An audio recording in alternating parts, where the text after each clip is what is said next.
Hello, everybody. This is Joshua Hatton with the One Nation. Boy, that whiskey smells good. Under Whisky. I'm joined today, and I'm joined, as always, by the very sleepy, the very tired, the very can I take a nap, Jason Johnston Yellen. Jason. I tell you, I would take great umbrage with what you're saying, except it's all true. So I got nothing in response. I tell you what's a little bit weird right now, though. So we sometimes have it with friends who are regular listeners of the Padcost. And when we hang out with them, they'll sometimes say, gosh, I feel like I'm in an episode of One Nation Under Whisky right now. This is really weird. I have to say, I drove to and from Virginia Distillery Company today. And I listened to our interview with David Thompson. Oh, yeah. Of Spirit of Yorkshire, releasing Filey Bay. Tremendous. Absolutely loved the episode. And then I transitioned, after that was done, to listening to the latest Extra Extra. And as I sit here talking to you, I feel like I'm speaking to our podcast that in the car wasn't able to respond to me, but now it actually is able to respond to me. It feels a little weird right now that I'm actually speaking on our podcast as opposed to listening to our podcast. So after listening to two long, well, one long and one not so long episode of our... One Tight 35. One Tight 35. Is there things that you've been meaning to say? You can finally let it out? Like, what have you been holding on to?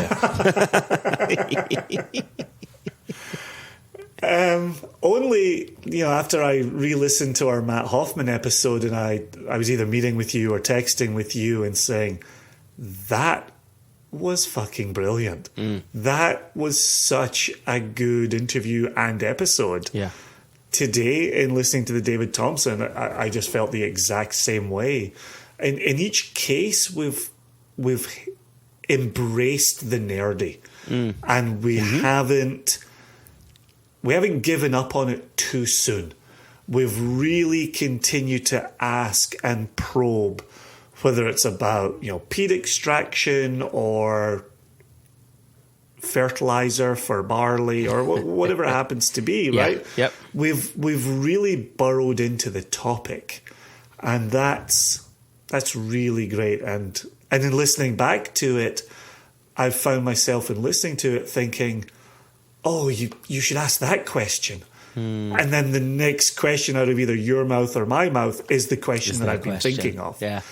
And when that happens, I know, okay, we're really delving in here. We're really getting to the bottom of something. So yeah, honestly, just sitting back, it sounds terribly narcissistic, and I try not to be narcissistic, but I enjoy sitting back and listening to it and enjoying it, right? Like, it's enjoyable, and I think, yeah, that was good. If I was a listener listening to that episode, I'd be quite happy with the time that I spent on it. So there you go.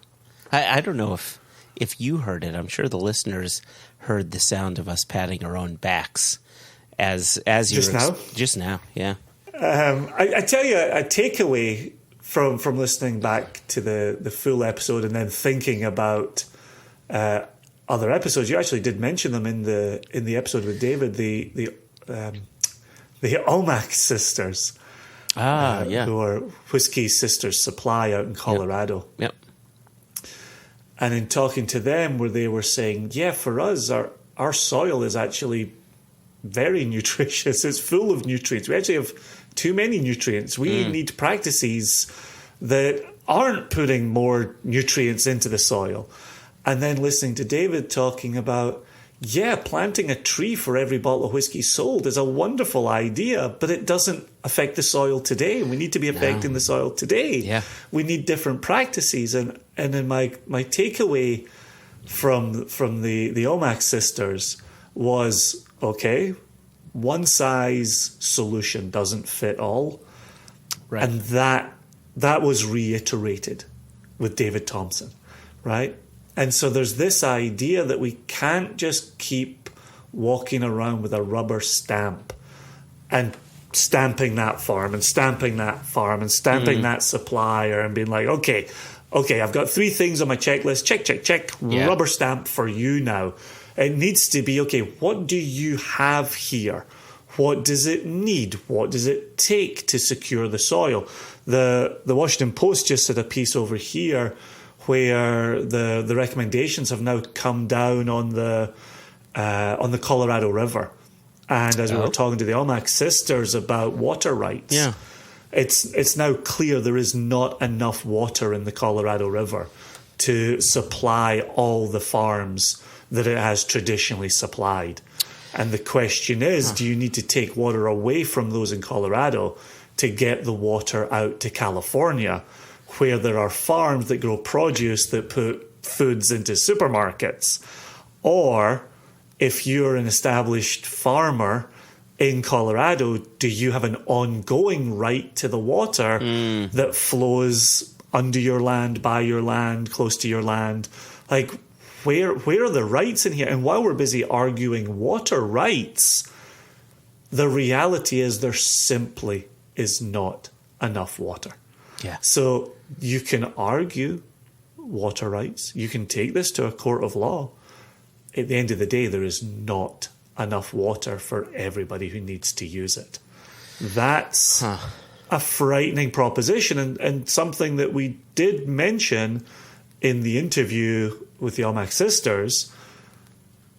But where do you go from there? What do you do as a farmer? They were looking into, and again, David mentioned it in his interview as well, like not quite drought resistant, but grains that can thrive in drier conditions, right? Right, which is right. He talked about that.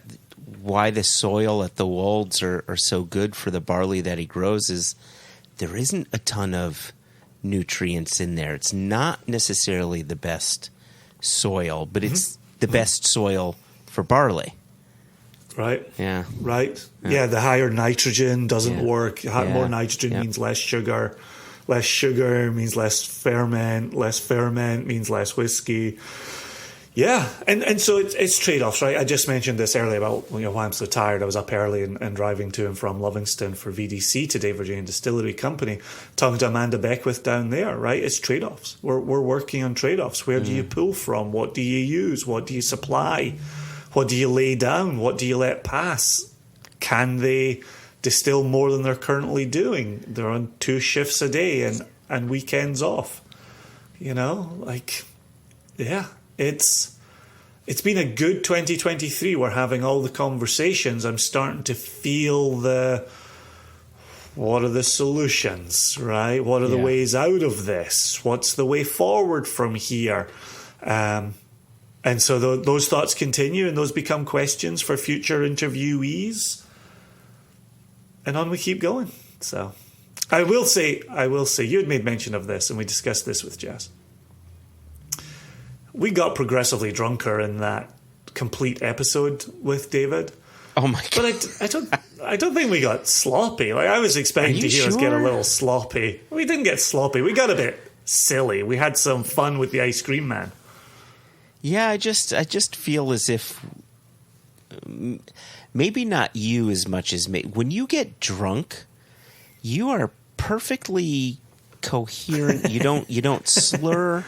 But when you hit that wall, man, you're like, boom, done. But me, I slowly start converting, into cursive speak, and I was just getting more and more like, yes, but maybe I'm more hypersensitive to it. You didn't hear how drunk I was? No, oh, thank God. I'm like, you came up with discovering yams.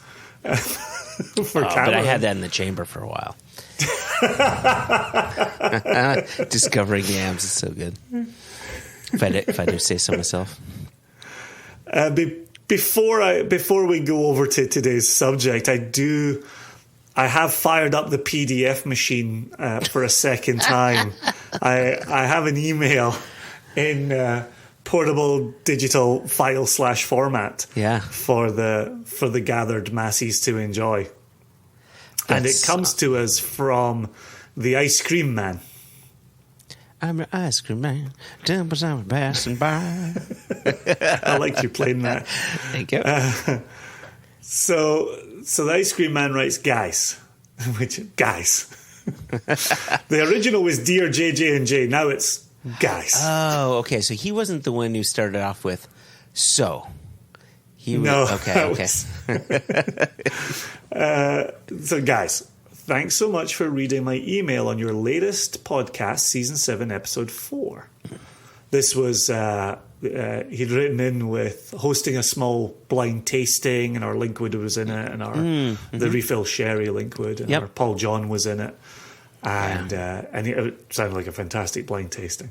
And so he says, I loved Joshua's middle-aged white man's confidence regarding the pronunciation of my last name. But unfortunately, he was not correct. We can write a book on the pronunciations you've made that were not correct. Oh, come on. A book? Maybe a novella. Let's call it a novella. I wouldn't call it a fully fledged. Somewhere between pamphlet and book. Somewhere between there. So his last name is Hagen. Hagen. And the reason he's the Ice Cream Man is because somebody in the podcast thought it was Hagen. So it's actually pronounced Hagen. Like Sammy Hagar. Which is, it's actually raised more problems because he's spelled it phonetically HAY-GEN. Oh, it could be Hey Jen. Exactly. I don't think so, though. Like, no one has the last name Hey Jen. So you're just Hey Jen. Hagen. Nah, you think so? Hey Jen? Hagen. So Hagen. Like Cajun? So he says Hagen rather than like the Hagen in Häagen-Dazs. That said, I'm sure 150 years ago, my ancestors in Norway would have pronounced it like Häagen-Dazs. So I'll give you partial credit on this one. He is far too generous. Far too generous. And he says, please keep me in mind next time you're hosting something in Chicago. I'd love to attend. Yours truly, Chris, the Ice Cream Man Hagen. Unless it's Hey Jen. Oh my gosh. Well, we'll find out in his next email to us. Yeah, it's got to be Hagen. It's got to be Hagen. Hagen. Yeah, with that soft Chris, G. the Ice Cream Man Hagen. Yeah. So there you go. That came in, and I immediately saved it as a PDF. I knew I wanted to cover that one with you. This is my new go-to move. I am very fond of it. Immediately saved as PDF. Yeah, I actually saved it as a Corel Draw file. So hopefully you can fire that up. I actually narrated it to myself in an 8-track. An 8-track. I did like the screen grab that you shared with me from the Facebook group that you accidentally created. Yeah, which there was a poll on it recently. What's more old man, to save an email as a PDF or accidentally create a Facebook group chat? And I'll have you know, as it stands right now, I think there were 12 people that say converting an email to a PDF was far more old man, whereas the accidentally creating a group chat, how many people do you think? 5. 3. Wow. Gosh. 12 to 3. An email as a PDF. That's tough. You're winning. Wow, that's... Hashtag winning. Am I though? Am I? I was here. I've got one more thing to mention, and then we'll start focusing in on Kurt. Yeah, we got to get to Kurt. Yeah, we got to get to Kurt. But in our last episode of Extra, we mentioned that we weren't imbibing because we recorded that during Passover. What was actually the very last day of Passover? Or was it the day before? It went live on the last day of Passover. Yeah. And so when sundown hit on Passover end, I was reaching for whiskey real fast. All right. I was not wasting a moment. Was there a countdown like on New Year's? 10, 9. Yeah. Yeah. I was waiting for that third star in the sky. I was like, come on, I've got the whiskey in my hands. I'm starting to twist the cork here. And so, obviously, I wanted to be a little bit special. Do you know what I was really craving? Oh, man. Give me a hint. Texture. It sounds like you were craving our Catoctin Creek 2-year-old. Oh, interesting. Interesting. When I think of texture, man, that's the one that jumps out for like Yeah, the biggest texture. I'm not saying you're wrong. The one that jumped out to me in the moment, absolutely looking for texture, Screwball, was our third woodcut, the Laughing Frog. Ah. Oh, man. And did you find the bottle? Oh, yeah. Oh, okay. I thought you were times. setting it up to say, and I couldn't find it, so therefore I went heck with no. this other thing. Don't. Gosh, no. I drank the shit out of it. I hit it real hard. It was wonderful. And by hitting it, let's be clear here, by hitting it real hard, I had 3 small pours of it that each one, delicious. Did you tap that glass? Oh, 3 times. Tap, tap, tap. Once, Is this twice, thing on? 3 times my whiskey glass? And you know what I watched while I was enjoying my third woodcut series? Okay, hold on. Was it a documentary or a scripted show? Scripted. Is it a TV show or a movie? TV. Was it on Netflix? Yes. Is it fantasy? No. White Lotus? No, I have not seen White Lotus. I haven't either. Was it a comedy? Allegedly. It's certainly got a few funny bits, but I wouldn't sit down and advertise it to anybody as a comedy. Sophie's Choice. Did I get it right? You did not. Sophie's Choice was not a TV show. Oh, it was a show. I know which one you watched. Go on. This show Go on. tried so hard to be funny, and it was so not. It's the one with Rob Lowe. Let's hear it. Oh, yeah, I haven't watched that. Oh, fuck. What's the new Rob Lowe? Yeah, go ahead. Yeah. This was with Ali Wong. Oh, so Beef. I started watching it. We're 2 episodes in. I'm loving it so far. How did you possibly turn it off? That was unbelievable. Yeah, no, excellent, absolutely excellent show so far. No, it's just Haida was getting tired, and there's so few shows that Haida and I watch together that if she's into it, like I'll turn it off and I'll wait for her to not be sleepies. Yeah, there is no way Tamara would watch this. It's too high drama. It's too much anxiety in it for an end of day watch for her. Fucking excellent though, isn't it? So far. Unbelievable. Did you finish it? Yeah. Oh, heck yeah. Not on that same night, but I watched 4 episodes, 2 episodes, 4 episodes. Yeah. Okay. And when I sat down for the final 4, I was like, yep, I'm finishing this right now. Yep. Really well written, well shot, well acted, great story. Well directed. Everything about it. Yep. Phenomenal. Yeah, highly recommend it if you've got it on your Netflix, in your Netflix market. Beef, really, really worth your time. So there you go. So I enjoyed A Laughing Frog while I watched the first 4 episodes of Beef at the end of Passover. Haida and I were so excited for that new Rob Lowe sitcom where he's some like CEO and he's overworked and his wife died and he's got a kid, and every joke was almost funny, but it never worked out. I don't think we laughed once, and each one we were like, that joke could have worked, but it didn't work. Yeah, it's really. That sounds horrible. It's really sad. Listen, you went from the high point of Watch Beef. It's an excellent show. To don't watch this show.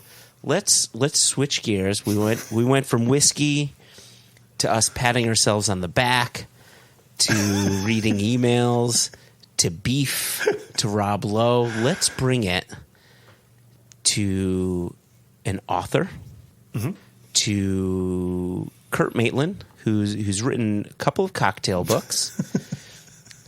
He runs a fantastic... That might be the world's shortest Joshua Hatton incomplete list. Author. I'm not done. Kurt Maitland. I just said it. He wrote 2 cocktail books. I was about to talk about his whiskey club, Manhattan Whiskey Club. Whiskey Club runner. He spells it with the E, though. We may have to have a further conversation with him about this. And he's also a contributor to the Whiskey Reviewer blog, which I know you're familiar with as well.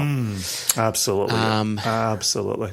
And I think more importantly, he's been a friend for years and a good drinking buddy. Yep. You know, he's further from you, but he's New York for me, and I've hung out a few times. He's always generous with his pours. He's as much a whiskey dork as anyone you and I know, and I love that he, you know, especially as it's getting warmer, right? It's his cocktail books I look toward when I want to discover something new, try a new cocktail out. I never make it as good as the book shows it, but hey, you know, I give the old college try. Well, and I like that in today's interview where he talks about putting together a cocktail book, but facing that dilemma of what cocktails do you present? Do you go back through the 3 ingredient standards? Do you expand them to 5? Do you talk to mixologists who are using ingredients that are only found on a single mountaintop in Nepal? Like how do you pitch a cocktail? And I thought, again, like you and I like talking to people about process. Yeah. And in talking to somebody who's authored a cocktail book about process, really, really caught my attention and really held my attention. It's also nice to then go on and talk about flavors with him and complementary components and, you know, and talk about another part of this industry that you and I are not deep into. You know, cocktails, we certainly enjoy the occasional one out and about. We don't go in search of them. We're not making a whole bunch. We're not inviting over people for cocktail parties. It's not 1976 around here. God, I wish it was. Cocktails, fondue, like fish bowls. Yeah, oh, look at that. We just said it at the same time. Listen, let's save the remainder of our jokes until... You've got jokes? Listen, let's hand it over to our good friend Kurt Maitland as we talk whiskey, we talk cocktails, we talk writing, we talk process, and so on. Here we go.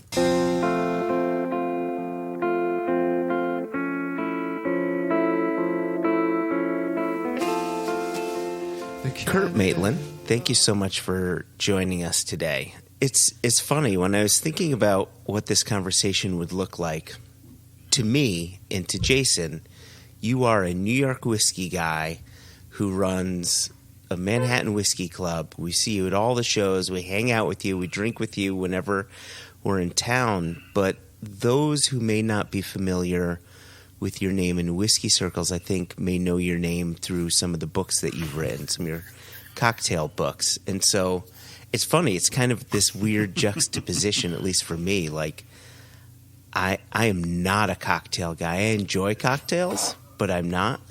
But it's just so funny that I know you in such a different capacity. But then you've got books that are like, here's 1,100 cocktails that will rock your world. And so I figure, I wonder if the best way to start this conversation is just share a little bit about yourself for our listeners, where you started in your drinking life. Like, you're also a lawyer who's just doing all of this stuff on the side. Or maybe it's not so much on the side, right? So yeah, let's hear it from you. Okay. Well, one, I'm a paralegal because I work with lawyers, which is useful because they like drinking. So they tend to want to buy my books and talk to me about what they should buy as gifts for friends, partners, and people in the business. But I started in college because I didn't like beer. That's probably the easiest answer I could give you. When I was in college, I made friends with this person. She was from Hong Kong. She liked Jameson. So, I started drinking that with her. I think part of me thinks it's like I had some kind of like gluten reaction, and I would just like feel like I was bloating like I was pregnant when I drank beer. And I was so uncomfortable. I'm like, I'm not drinking beer. I'll just drink something else. It ended up being Irish whiskey. I moved to DC. I make friends with the person who runs the Whiskey Reviewer, where I do the bulk of my writing. And he's from Kentucky. He grew up not too far from Woodford. So, like, he grew up smelling bourbon. He taught me a lot about bourbon, just us hanging out and, like, watching boxing or watching sports and just BSing about whatever. And then when he moved to Portugal, he wanted something he could do and gain some money. But, he's not a Portuguese citizen. He can't have a normal job. So he's like, I'm doing a whiskey web magazine. And he's like, you're in New York. The whole placement of New York is very key on this. He's like, all the events go through there. Can you help? I was writing about music on the side. And so all of a sudden it's like, okay, I can write about booze. It's like, and so I start doing it. And then I did like a crash course. Basically, the first time I talked to, any of the old timers, the people who had been in the industry for like 30 years, I realized how much I don't know. So I buy a ton of books. My major was history. So I'm like, great, I'll use my history knowledge, read these books, kind of get it in my head. My whole point when I interview people is I don't want to be the boring interview. You don't want it to be that you come up and that person starts shaking their head. Oh God, it's this guy again. They're going to ask me the same dumb questions. So my methodology has been do some research on what they've of prior interviews. So say, okay, fine. They've been interviewed in 4 other articles or 20 articles in the last 10 years. Go through that, see what hasn't been asked, see what I'd like to know, people who my readers would want to know. Ask those questions and try to get like an interesting response, just to keep them from being bored and keeping me from being bored. So that's the start of me in whiskey as far as writing about it. The drinking, well, you know how it is. Whiskey's its own reward. So I started enjoying it and getting invited to events and all that stuff. It kind of snowballed. And then you get to the books. And it's funny because you're right about it is weird that I do live in some kind of parallel universe because I get all these emails about cocktail events. And I'm like, I'm a whiskey guy. I've written books on cocktails, but like I'm still learning on that side. And on the book side, it's because I was at my day job and the publisher called me and they're like, hey, could you write a cocktail book? And I'm like, I write about whiskey. They're like, yeah, but we don't want a whiskey book. We want a cocktail book. Wow. And I'm like, yeah, no. I was like, okay. I was surprised they went to me. I'm like, well, why wouldn't you go to somebody who writes cocktail books or a bartender or something? I think the rationale for that first book was that they wanted somebody who wasn't a cocktail pro, but maybe could like guide people through that universe. Like kind of, I'd hold their hand and give them, I'd have to learn the basics. So I would teach them what I learned and then do things to make it more interesting for the general public. And it is weird. I was in Baton Rouge and I was sitting there with a friend and my friend mentioned my name and the bartender stopped. He's like, are you Kurt Maitland? I'm like, yes. He goes, did you write Drink? Yes. Oh, we love that book. I wish my owner was here. He'd love to meet you. And I'm like, in my head, I'm thinking, my friends and family bought my book, not like people I don't know, or I do something and like somebody sends me a message and I'm like, oh, I'm glad you enjoyed it. I didn't know you got it. I'm glad. Great. It is a weird thing. And I do have to kind of reconcile the two, So one of the things for us around here is Joshua and I in our conversations dip in and out of some cocktail talk. But our listeners like to write in and say, I'm getting into cocktails a little more. So I'm really curious, Kurt, the way you're describing coming to this world of, well, I'm going to learn and I'm going to share some things with a readership, aside from going out and buying drink, which we hope our listeners will do. What were some of the early things? Did you have some early aha moments or eureka moments as you started to do this research on cocktails? Well, certainly I found that, it's funny, coming from whiskey, it's like whiskey's my favorite alcohol, but it's not the go-to for cocktails. They're obviously very good and well-loved whiskey cocktails. Sure. But, vodka and gin and wine, and just like rum, they're all easier to play with. That's a trick with like some of the easier whiskey cocktails are like 3 ingredients. Yeah. Or you do like the Japanese and you do a highball. It's like, okay, it's just whiskey and soda. No big deal. Anybody can do it. And so, part of the working through it was, what do I like and what was my methodology? So like my biggest hang up with cocktails was the time it takes. Because you come home from work, you're tired, you want a drink. Yeah. Do I want to sit there and like look for ingredients and, squeeze a lemon? Do I have fresh lemon juice? Because, I've railed against the fact that like when I was a kid in college, you went to go to like a cocktail bar, unless you were in a fancy club or an expensive hotel, most cocktail bars were garbage. It's just like, there'd be somebody with pre-mix or pulling out some old cocktail book and blowing the dust off it. And you see some kind of weird slurry kind of next to the register spinning. And that was the margarita machine or whatever. Whereas now everything's fresh. Yeah. So, you come home and it's like, okay, well, so I'm going to, let's say, make a simple syrup. That's 5 minutes. I'm going to, squeeze some lemons so that I have, fresh lemon juice versus using the stuff from because it is better. Like, simple advice I can give anybody. Is it? As far as, well, I'm sure, do it with orange juice or especially with citrus. It's nice to get it fresh. You can make it work not fresh. It's just that, if I could go with fresh, I do it. But again, you come home from work, who really wants to spend 15 minutes getting stuff ready to have a drink? It's like, no, there's a reason people grab a beer or have some wine or have some whiskey. Because you know what? Oh, here's my whiskey cocktail. I pour it in a glass. Okay, we're good. Sit down, have a drink. That's it. And so, that's how I started. But try to do things, make things simple. And also, in regards to cocktails, like I find mistakes in some of the recipes, but you only know them as a mistake if you know whiskey. So like, here's an example, something like a rusty nail.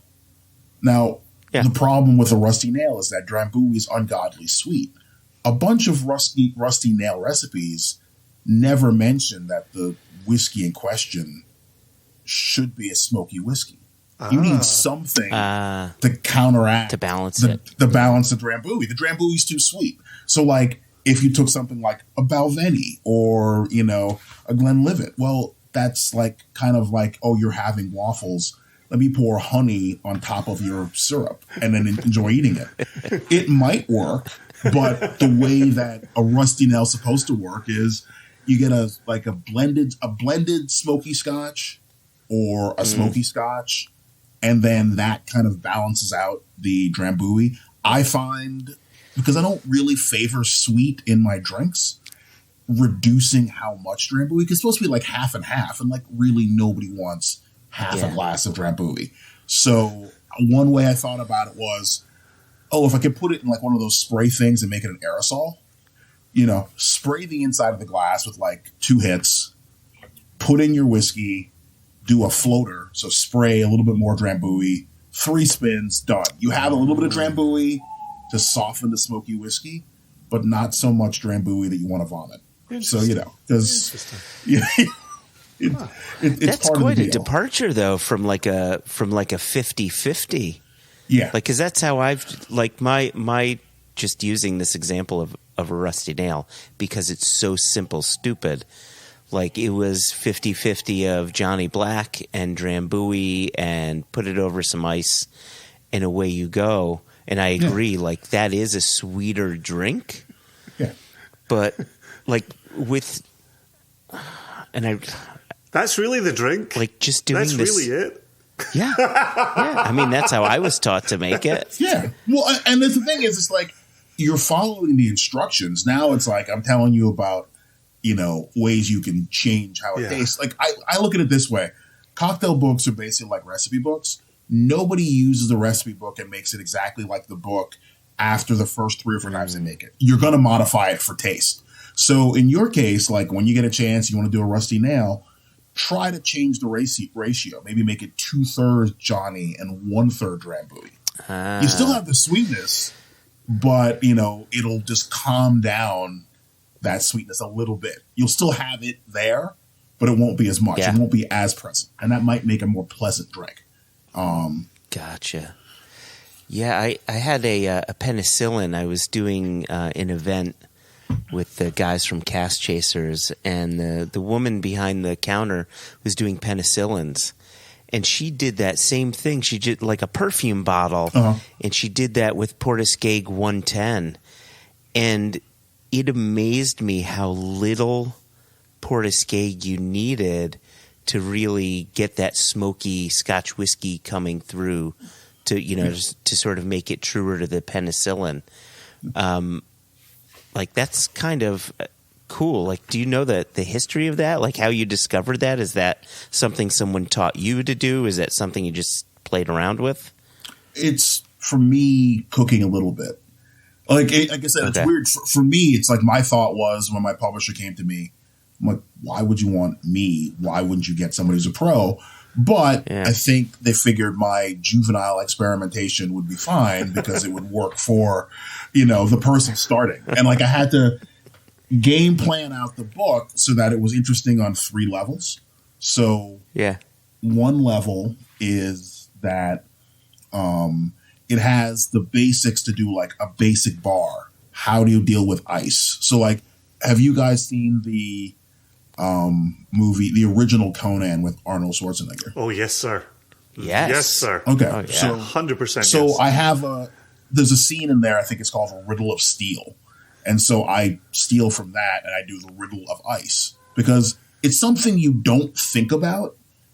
But if you use bad ice, you've ruined your cocktail, you've ruined your drink. And in general, what's in your fridge? It's like you have your ice next to the, last night's meal, next to the frozen vegetables, whatever else. It does pick up odors and flavors. Like when I do a party, I will make ice the night before, put it in the really thick, like reusable freezer bags, and then put fresh ice in there so that I know it hasn't been sitting. Because, the instinct is watch any old movie, put your hand in the ice box, pull out whatever ice is there, crack it out. It could have been there for it could have been there to the point of almost evaporating in the freezer and dump it in. It's like, well, it's better if you use real ice and fresh ice. And that ice you buy at 7-Eleven, that's not real. It's ice. Don't ever put it in your drink. Put it in your cooler and put stuff in the cooler. Do not drink that ice. It's just a slushy and a nightmare. But yeah, so I went through, this was my methodology for the book. The first book. Basically, the publisher gave me a horde of books that they had already published. I think their idea was we need someone to put a new face on what's in these books, but also add new material. So they gave me like 15 books, and I used what I call my paralegal superpowers. I got out of plastic flags, went through every book, flagged the cocktails I wanted to use. Now, there are different variations of the same cocktails in different books. So I'm going through and I built like an Excel spreadsheet and I put in, or I paid for someone to put it in and I finished it. But it was basically, okay, this recipe's in this book. So it was like a grid and it says, name of cocktail, book it's found in, what page, what's the main ingredient.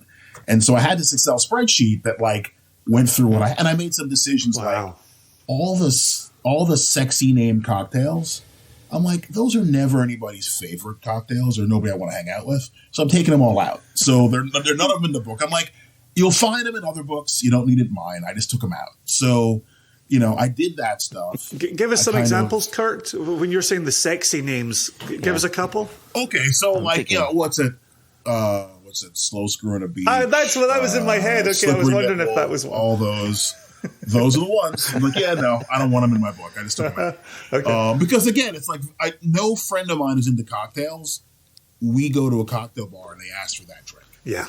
Just doesn't. Yeah. So I'm like, it's like, so I'm doing you a favor by removing it from the book. So I put in a lot of basic stuff like, what tools, how to deal with ice, that kind of stuff. But then I realized that because I personally was never a bartender. I've made drinks in my home. I've certainly spent lots of times in a bar, but I was never a bartender. I should get bartender input on stuff. So sure. My take is, okay, I interview a bunch of bartenders all over the world because their stuff is the same, like what they need to do is the same in general, but in each state, country, you have different concerns because you don't have. It's like, hey, I don't have whiskey in Argentina. I don't have much. Mm-hmm. I might have, but I have wine. So my cocktails are going to be more wine based. Mm-hmm. I'm in Russia, back when Russia wasn't a dirty word. And it's like, okay, well, more stuff's vodka. Or like we're using the fruits that are local to us. And that's what we're basing our cocktails on. That kind of stuff. Nice. Wow. But so I put that in there. So I'm thinking in my head of 3 levels of potential cocktail maker book buyer. You got your novice. Yeah. Okay, great. Yep. The methodologies and basic recipes are good for them. For persons who've already been making cocktails, they don't need the methodologies as much, but the cocktail recipes will be useful. And then for the pros, the deal is you figure the interviews from people who are in the business and have bars, all of those people, that would be helpful. If you were thinking you wanted to get into that world, the same way I'm sure for you guys talk to people who were, who were already bottling or who were distilling and that kind of stuff. Like you wanted their input, so I pulled that into the book and therefore it kind of made it useful on 3 levels. And so that's smart. It was, well, I was making up for my inadequacies. So, I just did it by pulling in help, I tag teamed some help to make it better. I love that though. Because you're writing for me, right? You're writing for so many people like you, like me. I think Jason may be a little more. Jason, are you a little more pro on your cocktails, or do you just have a small rake of go-tos? There you go, sir. You have identified me this day. Yes, I have like 3 I circle amongst, maybe 4 or 5 that I circle among. Yeah. But I love what you said earlier, Kurt, which I am absolutely guilty of, which is when I hear the word cocktail, I immediately think whiskey cocktail. Mm-hmm. And then I try to think, gosh, how would you write a book of hundreds of whiskey cocktails? Well, you don't, right? Like you just rightly said, like it's not about whiskey, it's about these other spirits. And to think, I have no rum cocktail that I do, just none at all. And I certainly have no vodka cocktail because I never have any vodka in the house.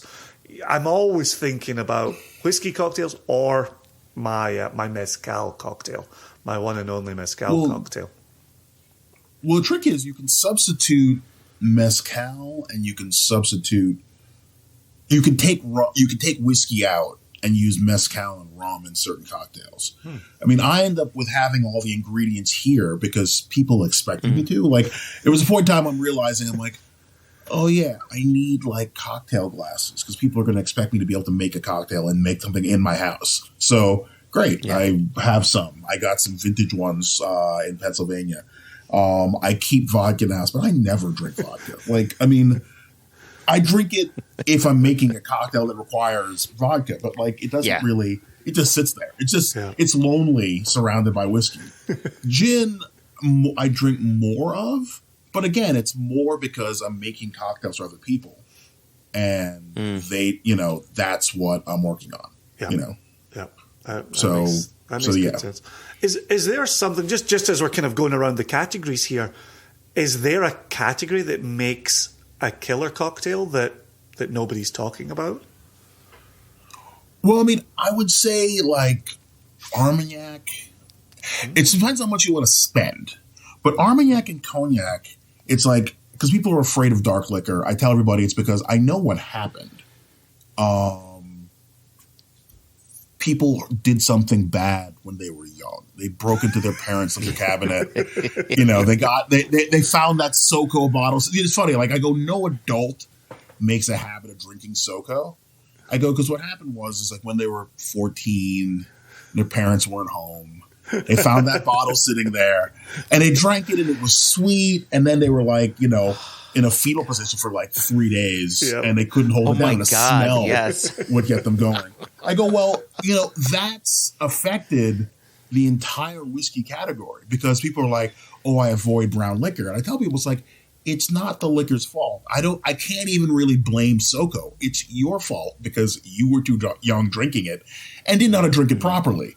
But there's stuff like Armagnac and Cognac. It's like you get a lot of bang for your buck out of those. They're a bit softer than whiskey as far as making a cocktail. They're already they're sweeter.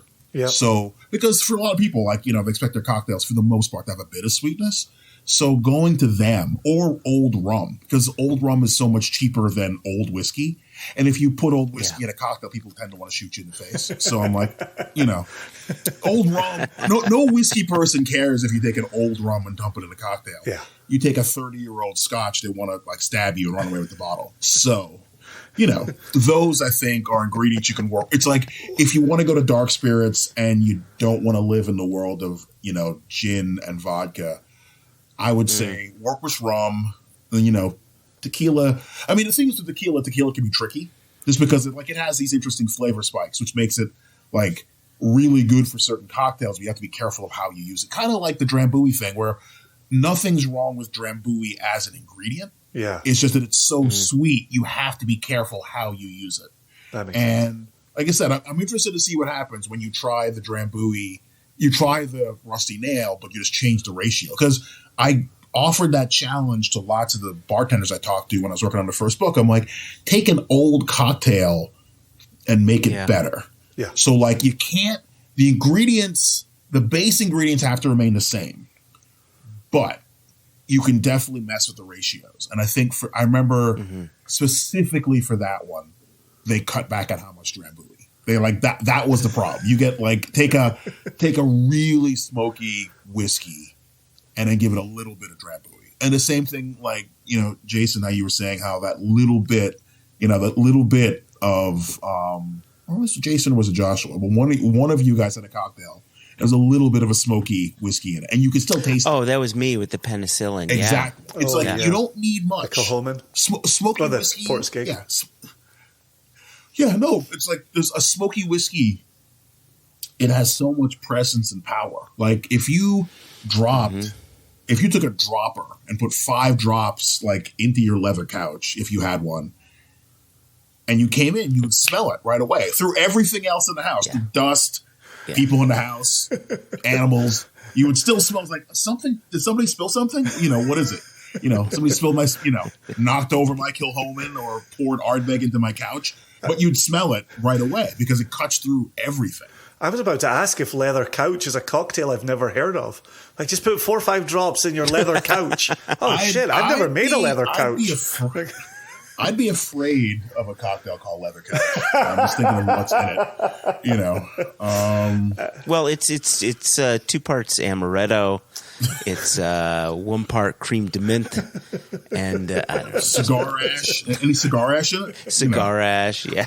You just made a leather couch. 70s leather couch. Your grandfather would sit there and he'd have a cigar and puff away. It was like that kind of smell.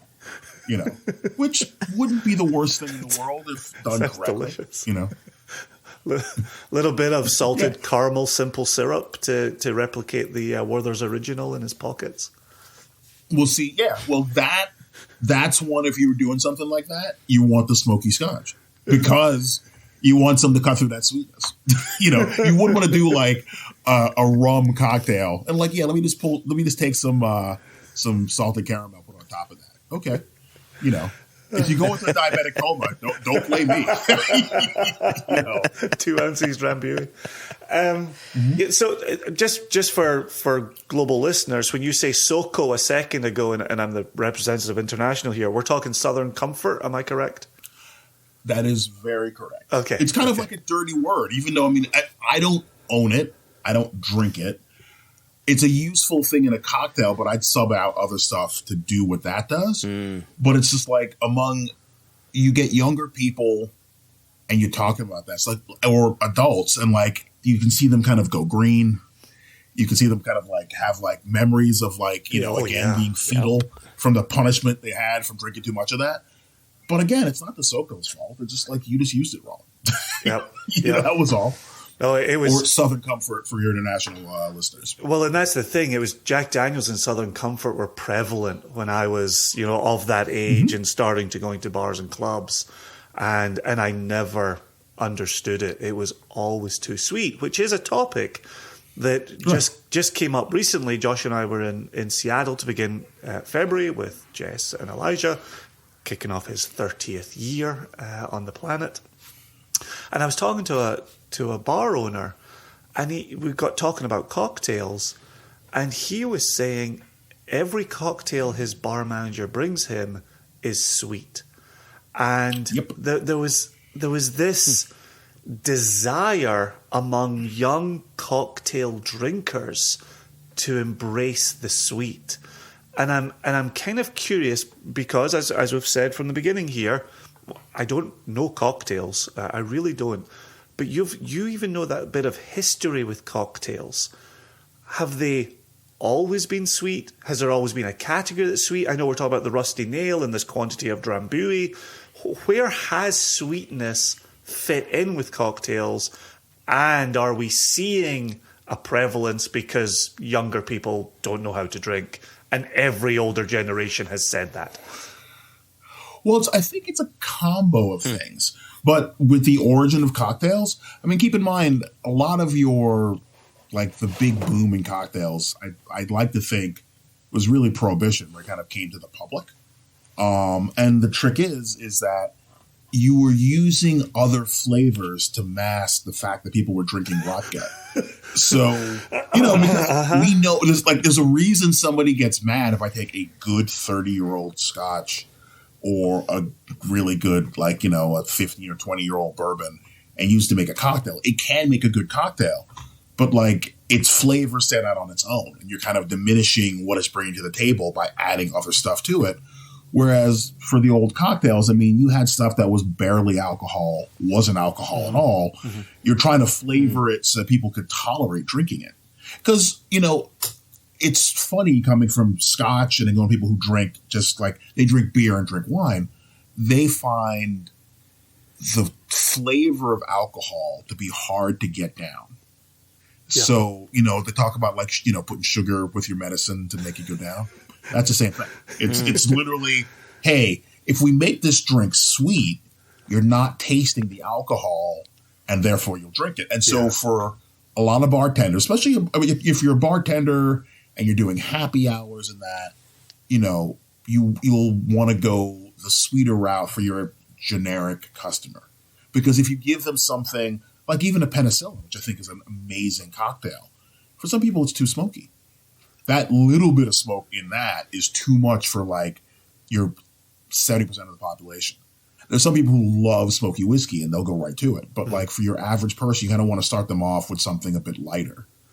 I always tell people like that's kind of why I will occasionally, if I'm going for whiskey cocktails, I'll go for the highball because of course it's fairly straightforward and I'm diminishing the amount of alcohol, softening some of its more harsher aspects. Because it's not harsh to us. We've all been drinking cask strength whiskey for years. So we're like, yeah, it's fine. What are you talking about? Absolutely. But for your average person who's been drinking beer and wine to shift up to even like, your standard, 80 proof, it's hot to them. I'm like, what are you talking about? That's nothing.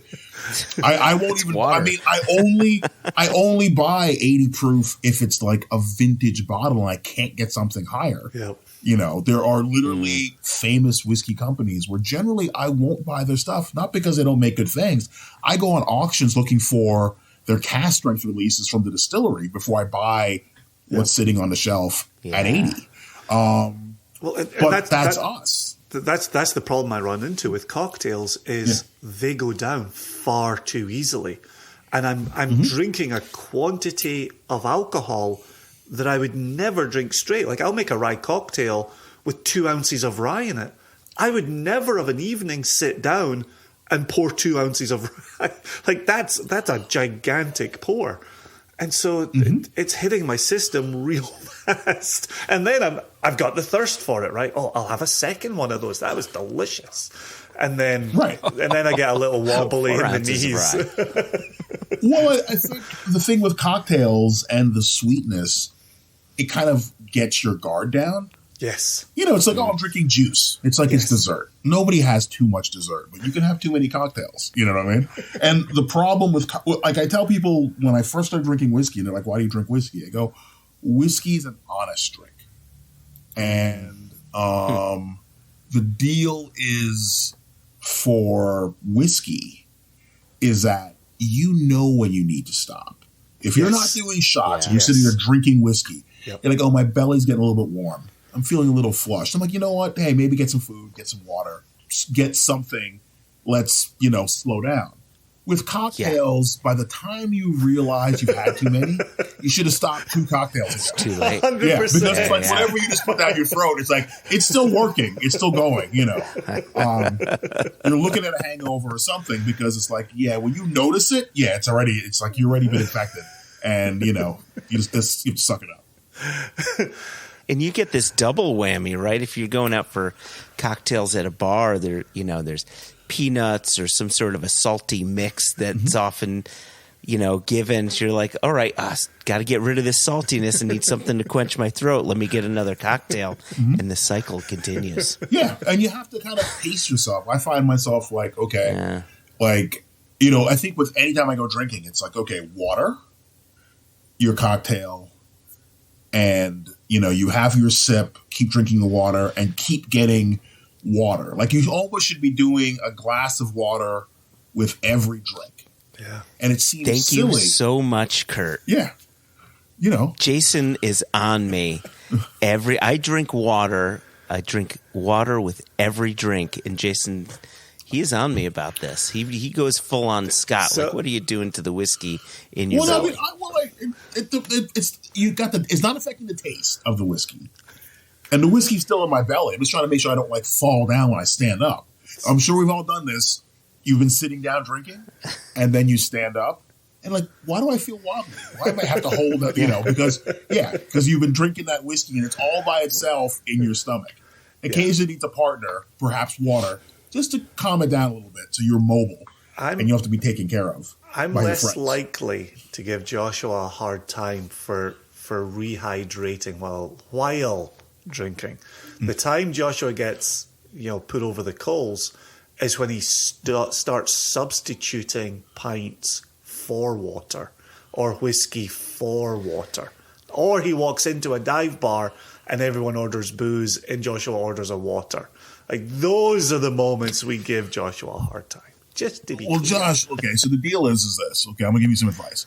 When you go into a dive bar, get a double of Wild Turkey 101.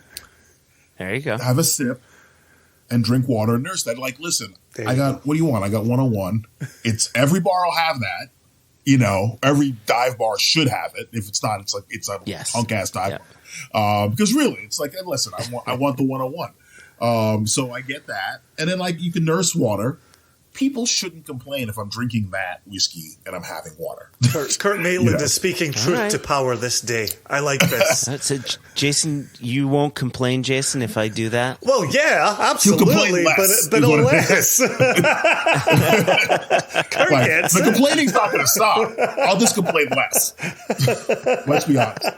But to be fair, I have it. When I've got Scottish friends I'm out drinking with, and they're turning down water. They're like, no, just take the water away. And I, in my time living in America, have gotten much better at hydrating while drinking, but not substituting. That's a dangerous game. Well, I'm trying to avoid the hang. Dangerous. It is dangerous. Exactly. I mean, not the substituting. It's dangerous not to drink a decent amount of water because obviously, yes, exactly. Yeah. Especially at our age, Kurt. I mean, come on. Well, okay. I mean, we won't get into specific ages, but we all know. I'm sure we've gotten into this point where, like, okay, when we were young, Yes.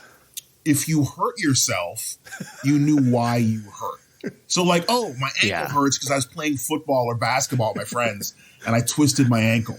Now I wake up and I'm in random pains. No, I'm like, I was sleeping. I did nothing.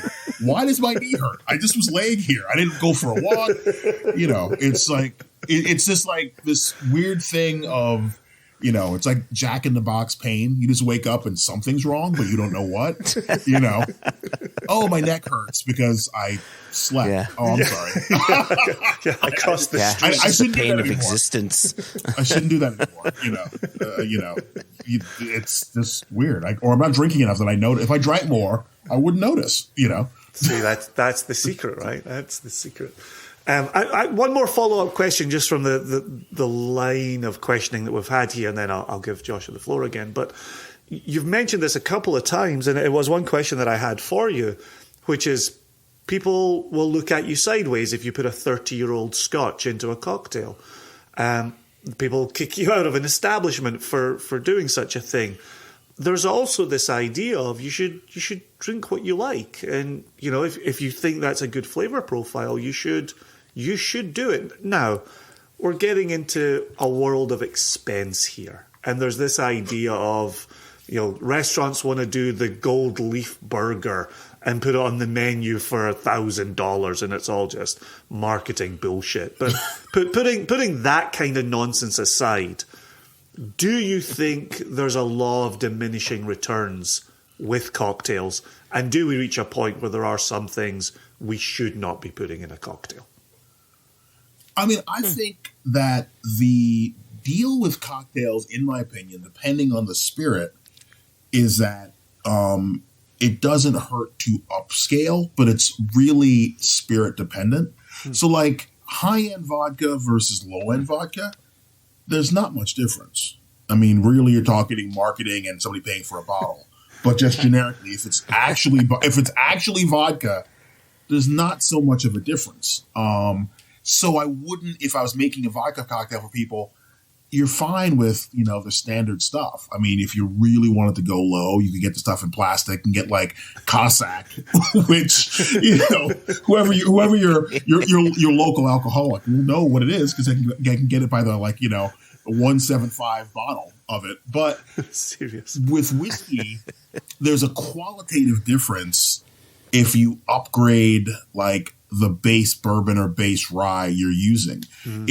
So for example, if you used Wild Turkey, the 80 proof Wild Turkey, and went to the 101, you would taste it because it's more alcohol. It's a stronger flavor.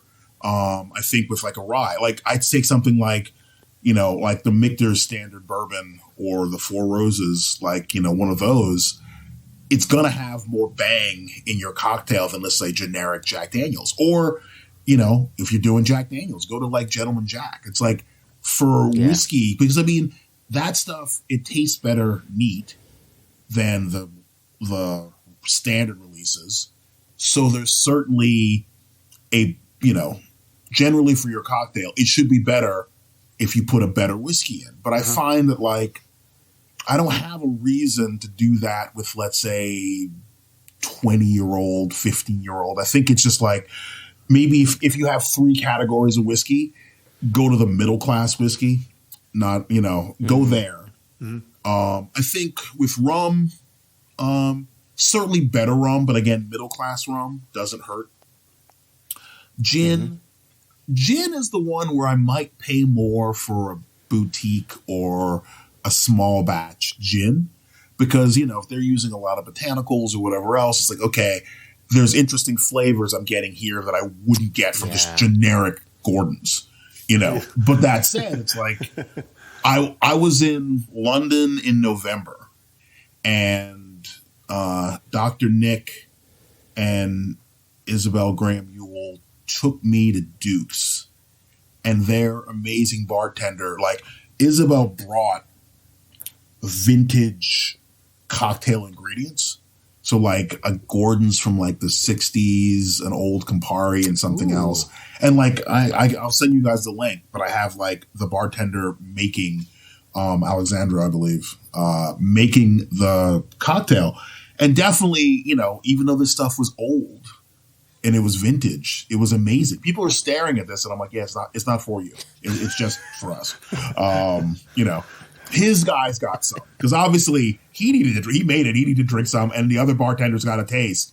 But yeah, so yeah, I mean, I think some people do the big, like, expensive spirits or the stuff in restaurants. It's more for show. Yeah, like there's no $1,000 burger I'm looking to eat. Yeah, I mean, I could legitimately buy like an entire cow for $1,000. So it's like, why would I buy, a burger? And then Josh knows about like, buying gear. It's like I could buy a guitar, which would last me way longer for less than $1,000. Longer than the time it takes me to have a meal and let it pass through my system. So I'm like, yeah, maybe I get maybe I get an instrument instead or something. A nice stereo system or nice speakers, something that'll last you could give to your kids or the kids you don't have or, your friends. It's something that like you can keep. Things that are disposable that you drink, I get more pleasure savoring a small taste of really expensive whiskey. You guys are remember when I used to do the old and rare? Yeah. I was happy with the small pours and just taste things and I just kind of build out my memory and my knowledge base of like, oh, that's what this whiskey tasted like when it was made here. And here's what it tastes like now. So I can talk about it intelligently to whoever, who decides that they want to put up with me. Yeah.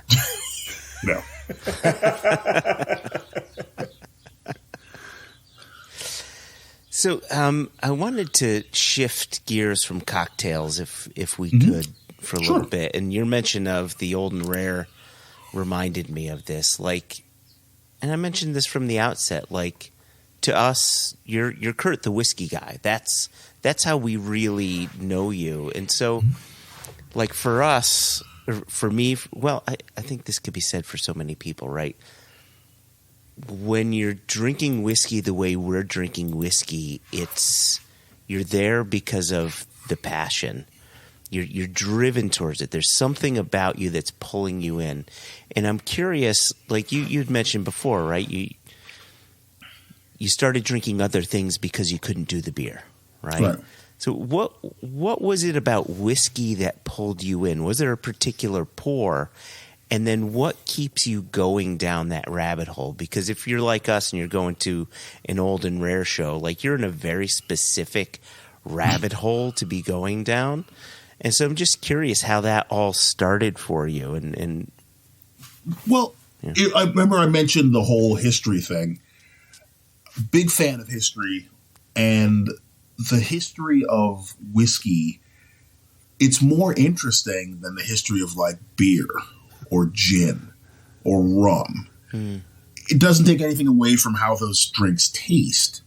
But as far as like going through like the history in Scotland, going through how whiskey was developed here in the United States, how it was developed in Ireland, how it's created and worked on in Japan, that always intrigued me. And going to the festivals and like getting, I mean, you can't see it, but it's like a entire bookshelf, which is nothing but whiskey books and booze samples, but that's a whole other discussion. And it's like in my head, I'm trying to put together a puzzle and piece together how things work and why things happened and the effects of different changes. So I've taught whiskey classes online just, for the Museum of Distilled Spirits. And it's fun. Mm-hmm. Like you go through and there's just things that I learn in passing, like how the US and Europe accidentally destroyed the domestic Japanese market in the 70s during the whiskey lake. Because what happened was when the whiskey law kicked in, they wanted to find ways to, somebody to sell this whiskey to. So they dumped a lot of cheap whiskey in Japan. Mm. The cheap whiskey in Japan annihilated the Japanese market because all of a sudden, like, why am I buying Japanese whiskey when I can get cheap American bourbon, cheap blends, and cheap Scotch and cheap Irish? So it wasn't like that wasn't the intent. It was simply that they needed an outlet in someplace else for this booze to go. It went to Japan. And when it went to Japan, that's what hurt, the brands that we love and we miss, like Hanyu and that. That's what hurt them because there's all this influx of all this extra whiskey. But it's not like, you have to go and put together all the threads. You have to look at well, what's going on here? You have the one that's more obvious is Ireland and how Ireland was actually, dominant with whiskey prior to Scotch, but they got hurt by Prohibition here and the two world wars. But Prohibition was the worst because the Irish didn't have a good way to get around Prohibition, whereas the Brits did. The Brits could dump stuff into Canada, and from Canada it could get into the U.S. So, they still had their spirits were still being sold. The Irish had no good way to do an equivalent. So, therefore, their distilleries died on the vine. And again, World War I, Prohibition, World War II, that's a long time to be offline and having lost your customers and not having another place to get new customers. I think it's the history and the little bits and nuggets I find as I'm piecing together in my head this whiskey puzzle keeps me going and interesting. And of course, again, the whiskey itself. Because you find whiskeys you love and then you want to get more of it. And then you're on the auction. People ask me about whiskey auctions and I'm like, I could talk to you about it, but the problem is it's kind of like giving your friend a clean needle. Because that if I'm your friend, do I put you on this road where you're spending all this money? I'm your friend. It's your wife might now hate me. Your spouse, your significant other might hate me because, why am I sending, Tam at whiskey, Scotch whiskey auctions, $1,000 a month to pay for the damn bottles I won. It's not his fault. It's just what it is, or whiskey.auction, other places. It's simply there are things you want to taste and it'll help you piece together the puzzle. And so I go on auctions to do that. I would go to Old and Rare, hang out with Sukhinder if he lets me, again, if he puts up with me, or my collector friends. Because there's this if you go to the festivals and you hang around the old hands and they're like, Macallan doesn't taste the way it used to. Yeah. And I remember talking to somebody at a show and I'm like, in all honesty, none of those whiskeys do, but they shouldn't. And if you think about it, every single aspect of whiskey making has changed between the 50s to now. It's you go from, quality of wood, how you're heating up, whatever, where you're getting your grains from. Everybody's getting the grains from the same place or same places because they can't make enough domestically or regionally to fulfill their need. Well, that's different than it was in the 40s. It's sherry casks were cheap back then. They're not cheap now. Back then you might beat the hell out of whatever barrel you use and keep it for as long as possible. Now, depending on what company, what brand, they're better about managing the usage. And that's for good or for ill. Yeah, sure. But if you change the grain source, how you cook it, how long you age it, because, we know that nobody was really aging stuff. That was a joke. I remember first trip to Isla having having Chivas, but from the 50s. And I'm like, wow, this is amazing. I'm like, if it tastes like this, I would buy it on a regular basis. But then I realized what happened was there was no aged single malt market in the 50s. So you know what would happen is that like, oh, you had half a barrel of 30-year-old Strathisla sitting there. You know where it's going, right? It's like it's going in the blend because I want to use the barrel. I want to put something new in there. And so those are all better because there was no outlet for that old whiskey. You know what I mean? And all that stuff I love reading about. And again, it's like it's the wannabe half-assed historian in me. And whiskey lets me, keep that fantasy going for as long as possible, Yeah. No, we had that question from James Foster in the mailbag episode that closed out season 6 for us. And he was at a Talisker tasting that had been put on by me. And he'd run home afterwards and tasted it up against the old Taliskers that had been on his shelf. And even in the space of 10 years, there were significant differences. You can do the same, go back 10, 20 years on Highland Park, radically different there. Macallan is a classic that we all talk about.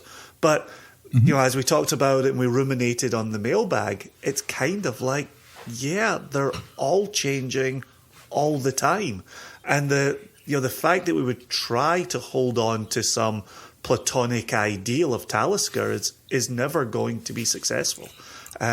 We're still marching into the future with more efficient techniques, grain sources, malting. It is an ever-changing landscape for our industry. And I don't think any of us want to be the next generation who says, oh, you like that, kid?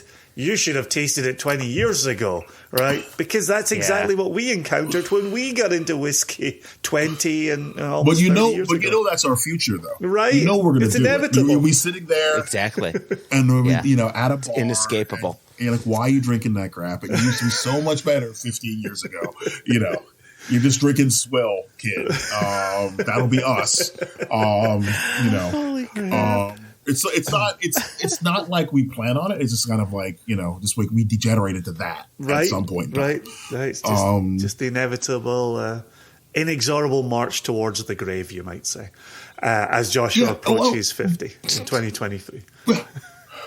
But it's also... Damn it, Jason. It's all right. I'm already there, so I don't mind. Wow. I've already crossed the Rubicon, so don't worry about it. Wow. But the thing is, also, when you think about these old whiskeys and what you're tasting, it's kind of like what you're used to. It doesn't mean the new version's bad. I mean, I do have... Yeah. It's different. There's certain whiskeys I've locked on into that I love. But I love, like, a certain window of that whiskey. But then the thing is, it's like there are always other whiskeys you can discover. If you're actively interested in whiskey and you know the flavor profiles you like, there are other whiskeys that would give you that or something similar and new discoveries, whatever, and you should get into those. Yeah. So, like, if it is you're like, oh, well, I don't like what Macallan is right now, there are other heavily sherried whiskeys. There are other options you could drink if you like a heavily sherried whiskey. Try those. Maybe that might be closer to what you think your platonic idea, because everybody has their ideal. I mean, it's hard. People ask me, and I'm like, my first thought is to grab, cask strength, independently bottled something. Somebody asked me for, like, what's my favorite? That's what I want. I want a cask strength, independently bottled something. Yep. That's just where I go, because I've been, it's kind of like I look at it like, when you were a little kid, a kiss from a girl was a big deal. You get older, it's like, I might want the bonus plan. I want something else. So invariably, like, I need something that, like, I've been drinking for years at this point, so I need something that's a bit, whether it's like, the whole issue of proof and, like, the level of alcohol, because alcohol is flavor. The more water you're adding, you're kind of taking out some of what the cask is giving you. Mm-hmm. So maybe I want it close to cask strength. I mean, I don't want it to melt my face. I don't want to reenact the end scene from Raiders of the Lost Ark. But, I have a fairly high tolerance. So certainly, I can do it under the right circumstances is my take. Kurt, as if we weren't already enjoying this conversation, you've thrown in additional original Conan references and original Indiana Jones references. You are our people, Kurt. This is splendid. Yeah, well, because I'm within your cohort is what it really is. We all grew up in the same crap. Men of a certain age. So I do have. I've maybe one more question, then maybe we can start wrapping up and getting us out of here. But it's along this lines of, and I love this thread of history you've weaved through today's conversation, but it's interesting as we've learned about the launch of new Scotch distilleries. There's something so potentially exciting there that the Lochlee is our first Lochlee, the Ardnamurchan, the Raasay, the Holyrood, right? These are all our firsts from these distilleries. And I'm kind of curious on your perspective on a Port Ellen coming back online, right? We've got Brora back online, and I know you had a visit there with Jess not too long ago, and then we've got Rosebank coming back online. Given what you've witnessed and given how you think about whiskey, what do you think life will look like for these old distilleries coming back online compared to these newly opened distilleries? Well, what's interesting to me is that, like, a lot of these distilleries, it's like they were components and blends. There were things that people, like, they weren't well loved. I mean, they were loved, but they weren't like the highest profile, or else they wouldn't have died. They would have stayed open, whatever else. And so, they got attention much later. People realized how good they were when left alone, not put into a blend, given time to age. Because, I find for especially for Scotch, but for most whiskeys, there's like a certain window, but it's specific to the brand. So, like, if you don't like young Glen Grant and you're not Italian drinking on a beach, as a spritzer, try, because my first encounter with it was young, and I'm like, what's the big deal? I had it much older. I had it when it was like 25, and I'm like, oh, I get it. Now I get it. But it's like, it's because that brand, it's just a certain part of that maturation process. You're not getting the full benefit at 10. You're getting it at 18. You're getting it at 20. You're getting it at 30. Like, it's a whiskey you want to have older. Whereas there's certain whiskeys, like, especially with peated whiskeys, Coela at 8 is great. Just like, it's fine. It's what it is.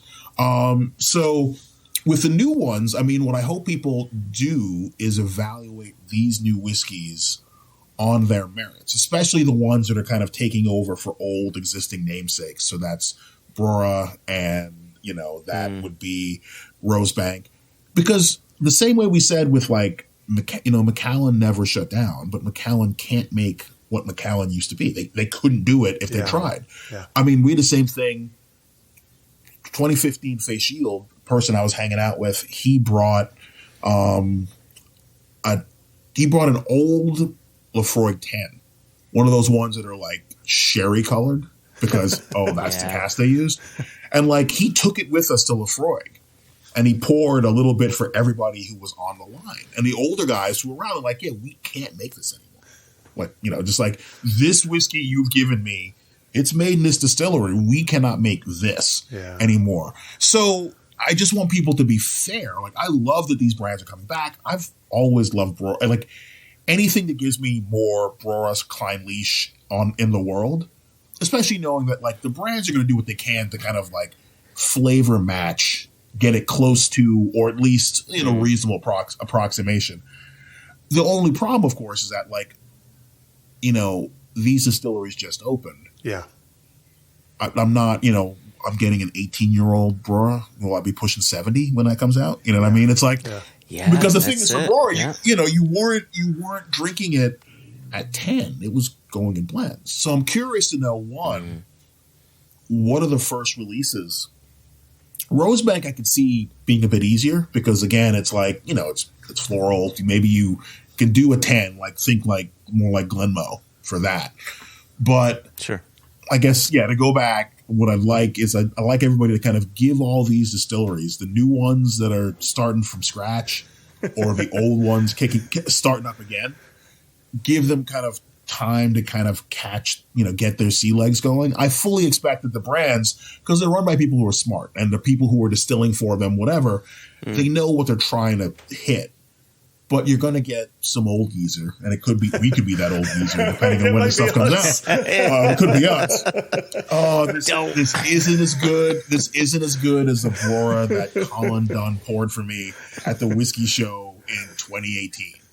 It might not be, but it's his own thing, and it should be kind of evaluated as such. Because, I think I give people side eye when they tell me they only drink one whiskey, whether it's bourbon. It bugs me for bourbon. It bugs me in the States. It bugs me for, I know people in the States who won't drink Scotch and they won't drink Irish. They almost feel like it's a betrayal. Like they focus on bourbon, but I'm like, how are you going to know about if you're going to compare and you feel that you love bourbon, how are you going to know unless you taste the other stuff? At least you can, in your head, again, have that that flavor dictionary that you can kind of say, oh, well, what's this and how is this?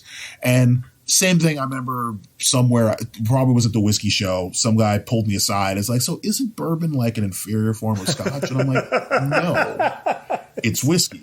It's different in some respects, but it's the same process. Yeah, but I'm serious. It's like, I think he was... Oh, I've heard it, yeah. And I'm like, no, it's just, and I tell people, I love Scotch, I love whiskey. The advantage that, the thing about bourbon is, I use the example of pizza. If you want pizza, I can't give you ravioli and ravioli fits the bill. I want pizza. That's bourbon. There's times when you want bourbon or you want rye, you want that flavor profile. Nothing else on the planet tastes like that. And I can give you Italian food. I can give you a sub. I can give you meatballs. It's not a pizza. Same thing with Scotch. And Scotch, the nice thing with Scotch, and as they develop the American single malt category, it'll be something we can kind of do more of here, is that you can play a bit more. The same way we're talking about with the ratios in a cocktail. It's like, oh, well, hey, I can use several different casks. I don't have to use, a brand new barrel, because a brand new barrel is harsh. Yep. And used properly, it's amazing. But, it's like, I don't like what I call licking a park bench, and I don't like it to be overly woody. And there are people who have done a good job of kind of taming that wood flavor with, how much water they add, what proof are they having it at, whatever else. But it's like, nobody loves, unless you're crazy or you don't know any better, an overly woody whiskey. And so, but that's part of what you're getting with, with some bourbons. And I think the people who make really good bourbon know how to balance out those flavors. Yeah. And I think balance for everything is the key. Yep. Letting Josh have his water so he doesn't fall down and hurt himself. And his wife doesn't stab one of us, figuring out how, not to have too much Drambuie so that, you don't get sick, or not to drink Southern Comfort if you can't take it, don't put it to your head. That kind of stuff. Yeah. Yeah. Yeah, I really like this. I liked your thoughts on how to look at these revived distilleries, these rebuilt distilleries. And it is kind of treat it like the new guys, because we're going to experience whiskey from these distilleries in a way that no one else has. So we get to do some, when I use this story all the time, when Kilchoman was built 2005, I got into whiskey right around 2006, 2007. I discovered Kilchoman in 2007. So I got to sort of grow with whiskey as they were growing as a whiskey producer. And now we get to do the same with Port Ellen, with Brora, with Rosebank, with, whoever else they decide to revive. And that's kind of a cool and special place to be in, I think. It is weird to be doing it with established names. The fact that I can get a Rosebank. I'm going to buy myself some Brora this year. It's like I've been promising myself I'm going to buy some as a gift. And it's just it's just crossing the Rubicon as far as the price threshold. But I'm like, I love Old Klein Leash and I love Brora. So like, if I'm going to spend money on like an older whiskey, because I don't know about you guys as far as what you're buying, but like my buying habits have changed. It's like I now I'm looking for things that are more exotic. I'm looking for some random one-off bottling of Highland Park versus me buying the generic, Highland Park in the store. I'm like, whatever.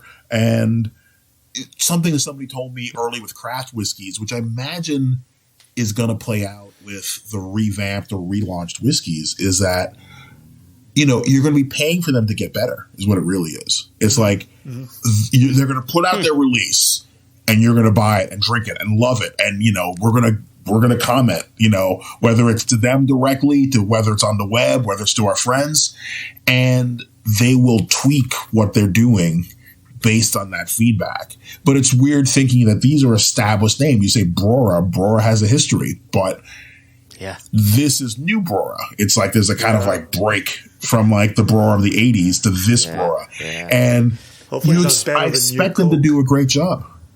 Yes, exactly. Well, the thing is with New Coke is they were trying to make a Pepsi so they could kind of like eat up Pepsi's market. But the problem was they got rid of their original Coke. It's like, if you wanted to do that, you should have kept the original one and put out the new one and seen if it worked. But people were so mad about new Coke and you got rid of the old Coke that they're like, screw you, I'm not buying any of it. So then, that's what it was, So looking for Brora Classic. Yeah, exactly. Well, yeah, they'll be on auction sites. Yes, they'll be on auction sites looking for, old and, well, I have some collector friends I'm going to hit up. Like, we all have these friends who have lots and lots of bottles. And I keep thinking, like, versus them putting stuff on auction, it's like, how about if I make you a sweetheart deal for, like, some of your Diageo rare malts from back in the day, because it's like, if I buy it off you directly, you don't have to worry about shipping it and you're not losing the hit from the auction house. So maybe if you bring the price out a little bit and I'll just pay you cash, I'm like, we're good. Not that we sound like addicts in any way. Remember the needle reference. I did mention needles. It does, there are some similar. When there's some things where like, again, it's like methadone in this case won't do. It's like, I want a Brora, so I got to go get somebody to sell me Brora from the 80s. Or the people who are cranky and they're like, oh, I don't like new Macallan. And like, okay, you're stuck buying, auction bottles of the old Macallan. The funny thing is with that, not the bag on Macallan, but it's like Macallan is priced so high that like, it's not actually that much more expensive to buy like a bottling from the 90s, which would have been made in the 70s, than it is to buy like a Macallan now. Yeah. It's like at this point, it's like if I pay an extra $100 and I get 70s Macallan, it's kind of worth it. Wow. At that point, Wow. I'm actually surprised people are saying that Macallan isn't as good as it was way back then, because no one's opening their bottles. They're just buying them. I don't even know if anybody knows what modern Macallan tastes like. I've been saying the same about Pappy for years. No one knows what Pappy tastes like anymore.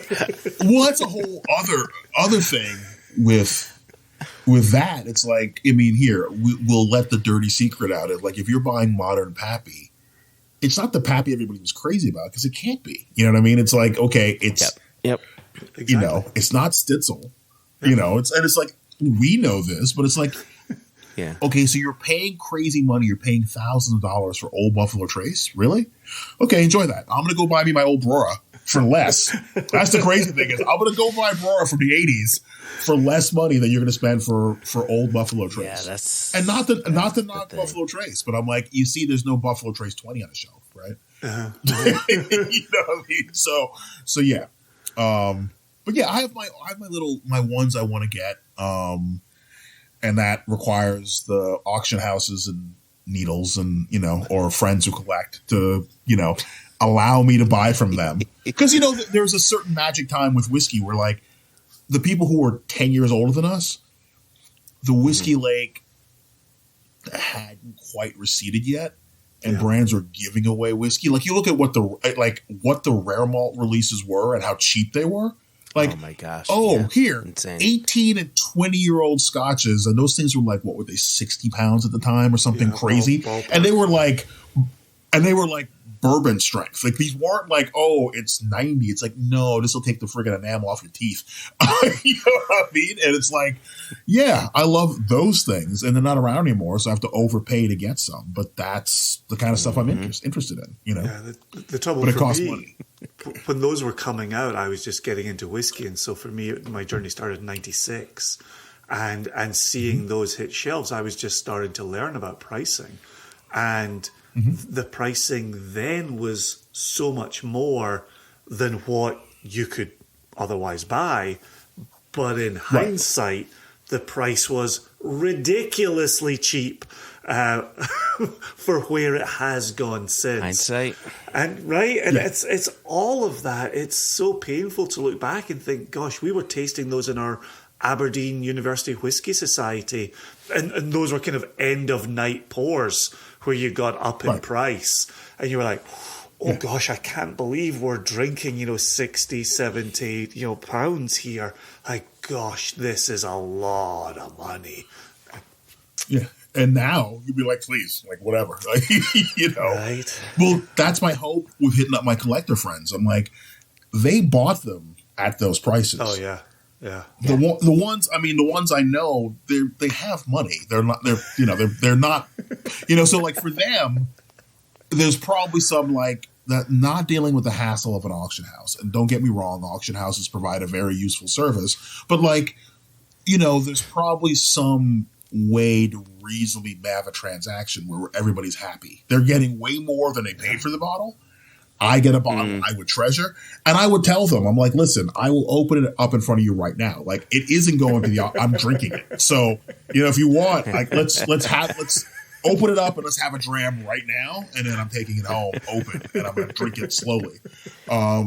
Because that's where it's at. Because, I stopped buying, like, chasing after whiskey as far as like new releases. There was a point in time I would kind of like try to stock up. And that stopped. Now there's certain ones I love, like the Macallan Grand Reserve, which is ungodly expensive. But I remember loving that whiskey when I got to taste it.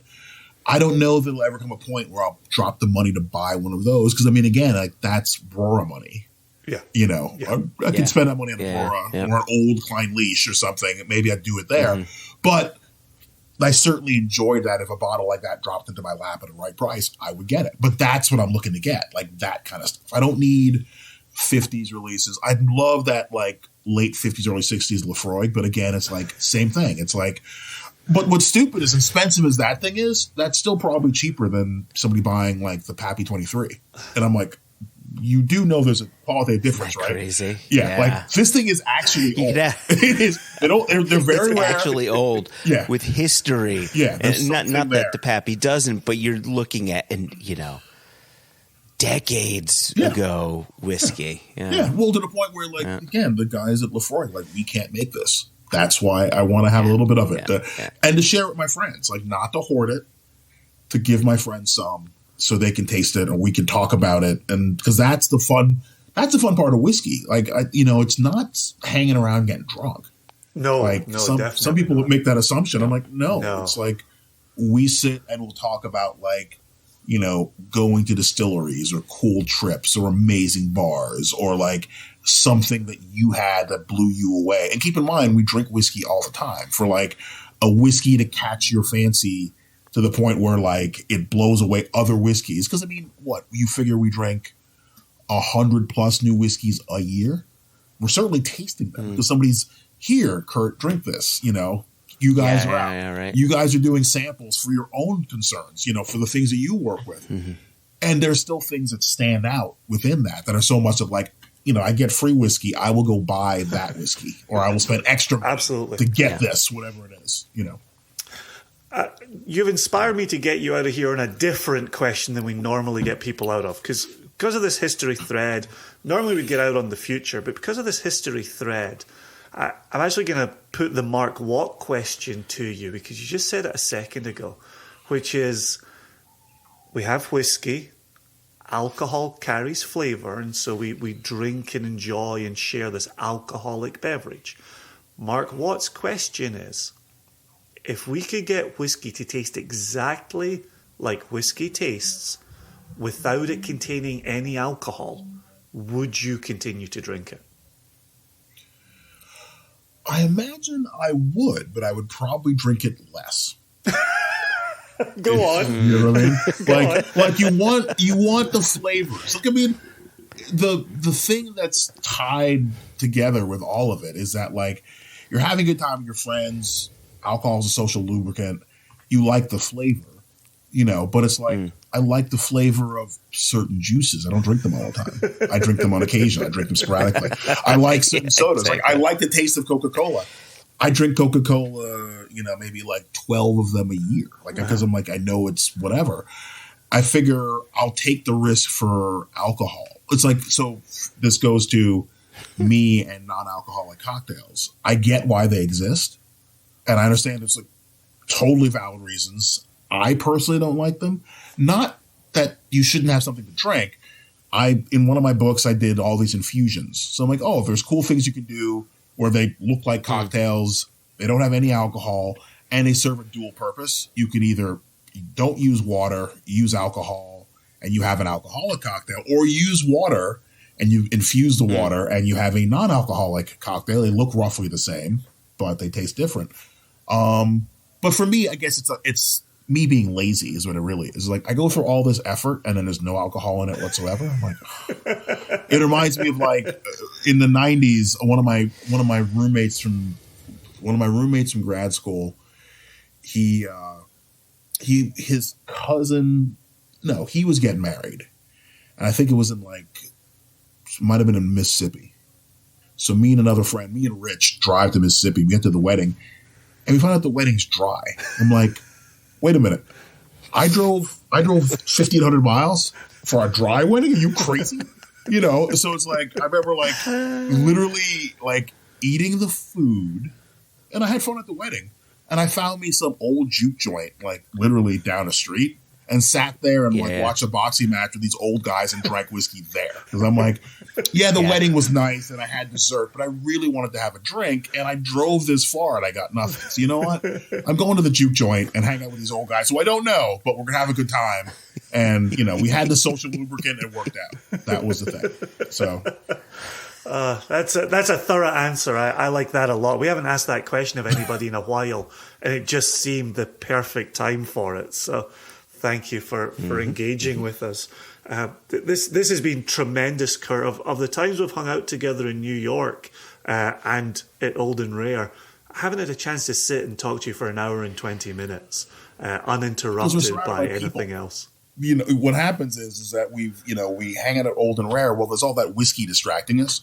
And then, like, all these people that we know come in to talk to us. So, of course, you know, we don't get to just hang out. Exactly. Josh has got to hang out with me more because, you know, he's been there for all these tastings and we can, you know, post. And he's been in the apartment, actually. Whoa. So when I get Brura, you know, you can come out and have some. And actually, you know, Jason, if you will brave the terror of New York, you can come up and drink whiskey with me if you want. I'm happy to share it. You know? Thank you. Knowing that you're buying the old stuff from the auctions, you know, it's not that I wouldn't enjoy just the beauty, simplicity of your personality, but some good juice happening. But some old stuff around doesn't hurt. It's the cherry on top. Yeah, you know, it's the cherry on top. Yeah. Kurt's very generous with his pours. A visit to his apartment is worth both the company and the drink. Yeah, exactly. Just Uber where you're going next afterwards. You want a little time to kind of let the whiskey process, you know, so to speak. Well, we've been talking about having you on this podcast for years, literally years, and the fact that it's season 7, I'm glad it's finally happened, and I'm, you know, because I'm Scottish, it has to come with disappointment as well. I'm disappointed it didn't happen sooner, but this has been an absolute treat. Well, you know, you could always have me back. Because, you know, conveniently, it's like there's always whiskey stuff to talk about. Exactly. You know, so it's not like there won't be you know, I'm a chatty fellow. Rumor has it. So invariably, I can always kick out another hour, you know, of whatever, you know, easily enough. Ask me the right questions, and I'll just go and go and go. Well, in that case, then, let's get out of here by saying until next time, Kurt, it's been a pleasure. Oh, cheers. Okay. It's been a pleasure here. Cheers, guys. Absolute pleasure. Cheers.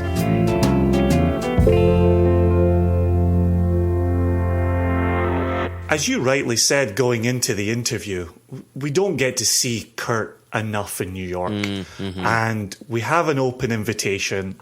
He's very generous with his time and his pours. It's just not a place I really ever get to, and it's a place that you infrequently get to. Correct. But like everyone of our other friends in New York, we're like, one day there's going to come a day we're just going to tour a series of houses and catch up with people, and it will be lovely when it happens. But getting the chance to talk with him over Zoom, really get into the conversation around putting together cocktails and putting together a cocktail book, and just getting geeky and nerdy about whiskey. It was a great conversation, and an enjoyable conversation, and it's just nice to dedicate an hour and a bit to sitting down and talking to people. It's nice, and to be honest, this was a conversation we've wanted to have for a few years now, and I feel like we've said that a number of times. There's so many people. For sure. And there's, like Kurt, friends within the industry, people we've known for years that we simply haven't gotten them on the podcast yet. And so, so that's got to be a goal, because this was a lot of fun. It's always great talking to new people. It sometimes makes it even better when it's a friend. So it'd be nice to bring other friends on. Yeah, for sure.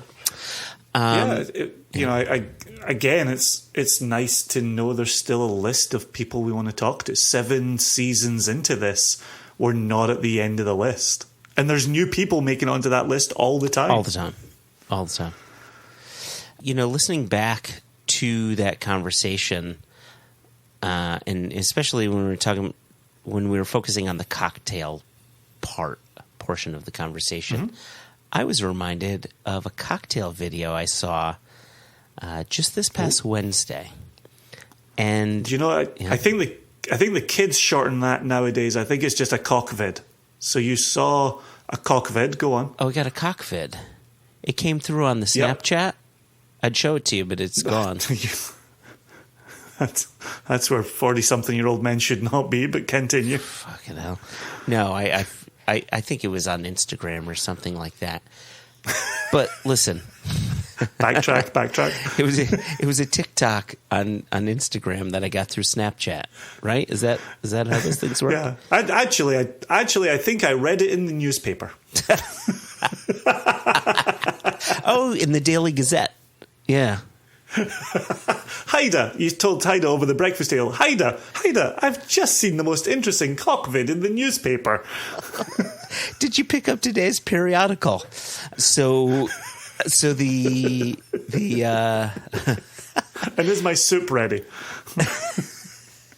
Have you seen, just really quickly, have you spent much time with Family Guy?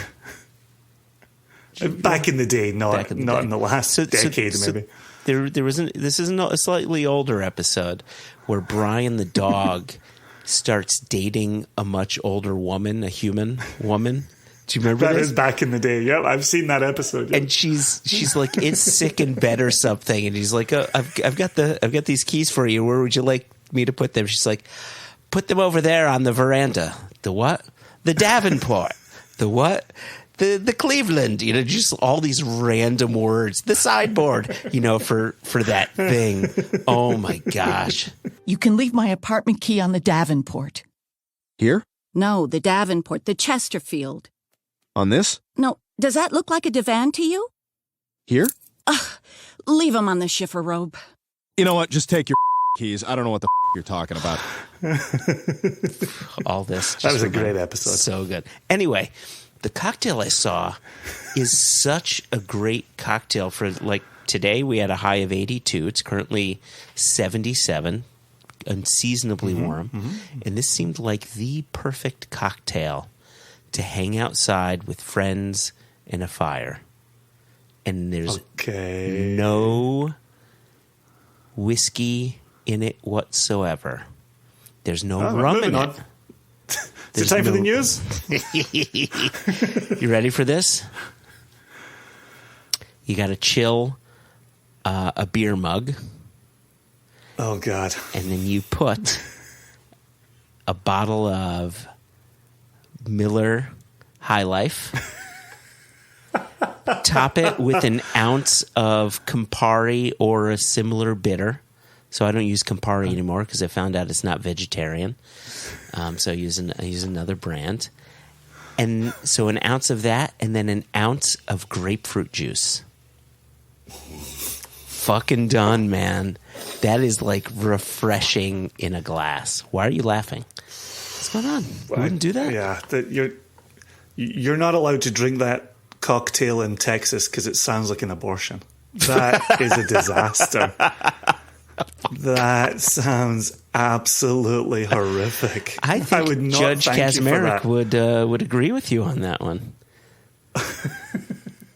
A beer?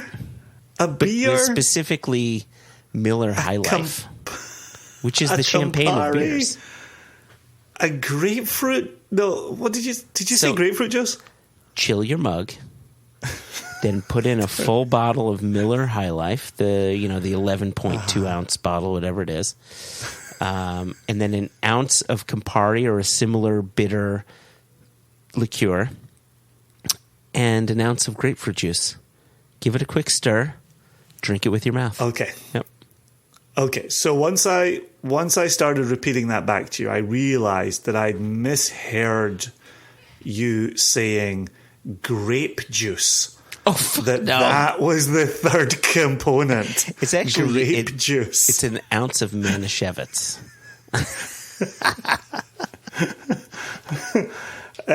All right, yeah, the grape. Yeah, I think that's fine. I've said it before on. Yeah, that's the thing, right? I've said it before in this podcast, right? Take a Corona, take that airspace, and fill it with Bacardi Limon, right? Right, and you get a lemon and lime rum in the top of that, right? It's the same idea. It's like that German grapefruit beer, that Hoffenstoffer or whatever it's called, right? Where it's just it's Solzhenitsyn. I'm sorry? I said Solzhenitsyn. I stand by it. I still don't know what the fuck you said. It salts in its skin? Alexander Solzhenitsyn, globally famous Russian author. Oh, yeah. See, my brain was not going there. It salts on its skin. See, you had to go right back to Silence of the Lambs. It Solzhenitsyn's its skin? What? Or else it gets the hose again? What? Okay. All right. What point are we making here? Yeah, the German low ABV beer. That's the point I'm making, right? You got Miller High Life, low ABV beer. Put some Campari on there. You got a bit of fruitiness, a bit of bitter, and then you just add that bright citrusy character from like a ruby red grapefruit or some like fresh grapefruit juice, not like the grapefruit cocktail, but like actual grapefruit juice. It just sounds like the most refreshing thing on a hot day. That's all. It does. I take back my earlier comment. I think we can enjoy it in Texas. In Florida, you can't enjoy it after 6 weeks, though. That's the only thing to keep in mind. Is this thing on? What's happening here? There's a governor at my door. I'm in Virginia. I'm not that far away. Oh, that's why you're so sleepy. Because that's where woke goes to die. You're not awake anymore. You're going to go to sleep. I awoke too early today. That's the problem.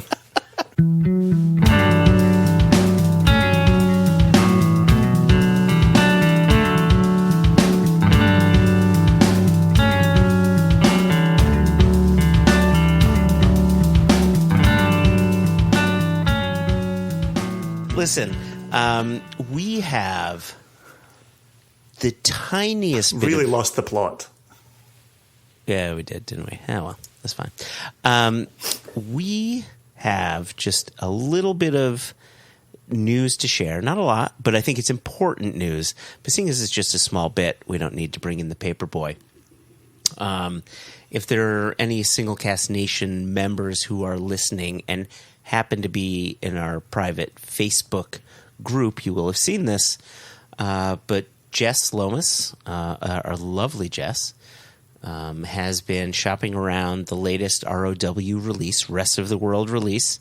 She's getting it out into various countries, but she was at the Artisan not too long ago, just last week, and they had brought in the full range of bottlings.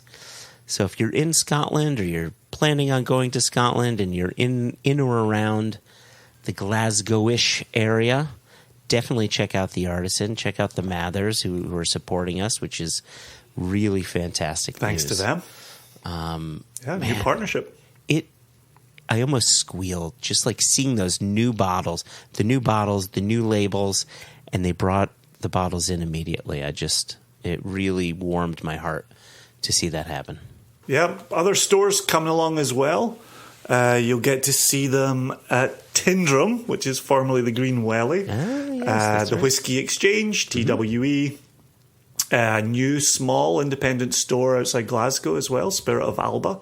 They're coming on for us. So, yeah. And then, as you rightly say, other countries coming along as well. So, ROW4 is off to a good start.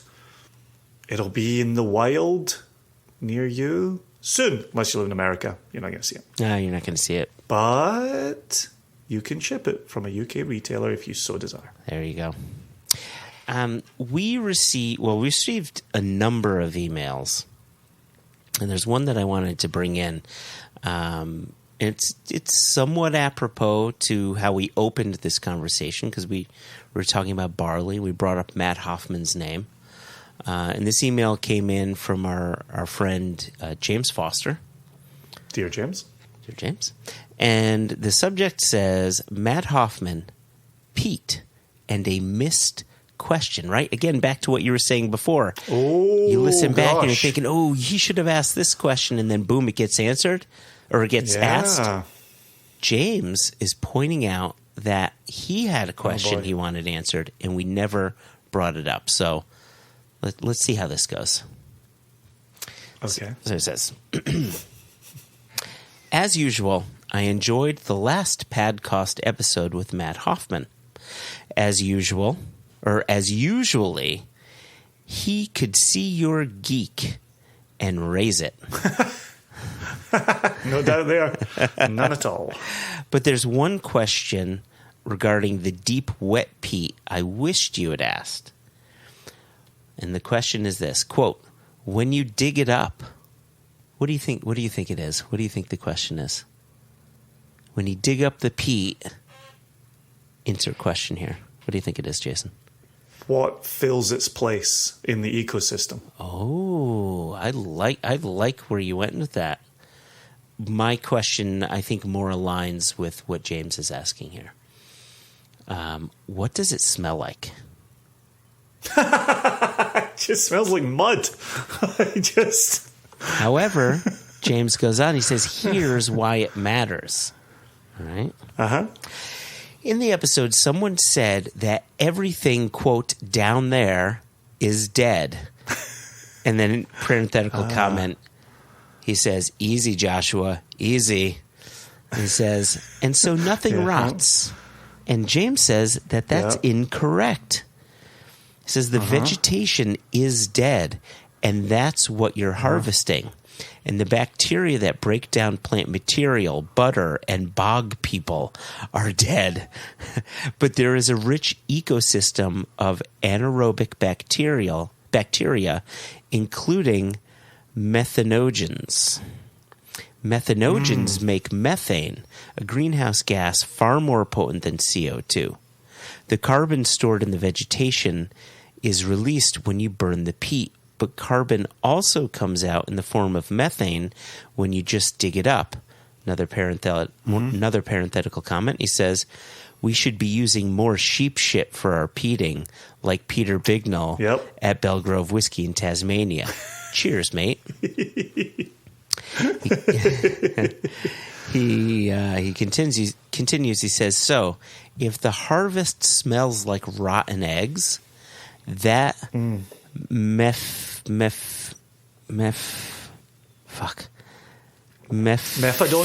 No. Mephistopheles. Mephitic stench? Mephitic? Does that sound right? Sure, yeah. Yeah. Mephitic stench is evidence of a rich, living ecosystem, quote, down there, which one can kill us all if we disturb it too much. He goes on, I haven't done the math, but I trust Matt that it's much better environmentally to harvest the wet stuff than to drain and dry.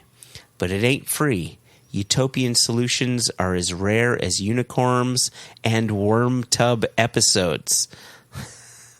I'd say it twice, but I would be repeating myself. And you can imagine how he's spelling repeating. And then he ends it with, I'm here all week. Tip your server. Just don't tip them over. Over tipping is okay, though. James Foster. He was having fun with that email. He was having a lot of fun with that email. Yeah, the very first thing I would say there is I thought Matt did a nice job in the interview of mentioning that nothing's free here, right? Yeah. And it is this talk of it's 2 cubic yards of peat coming out of 50,000 total acres of Washington peat.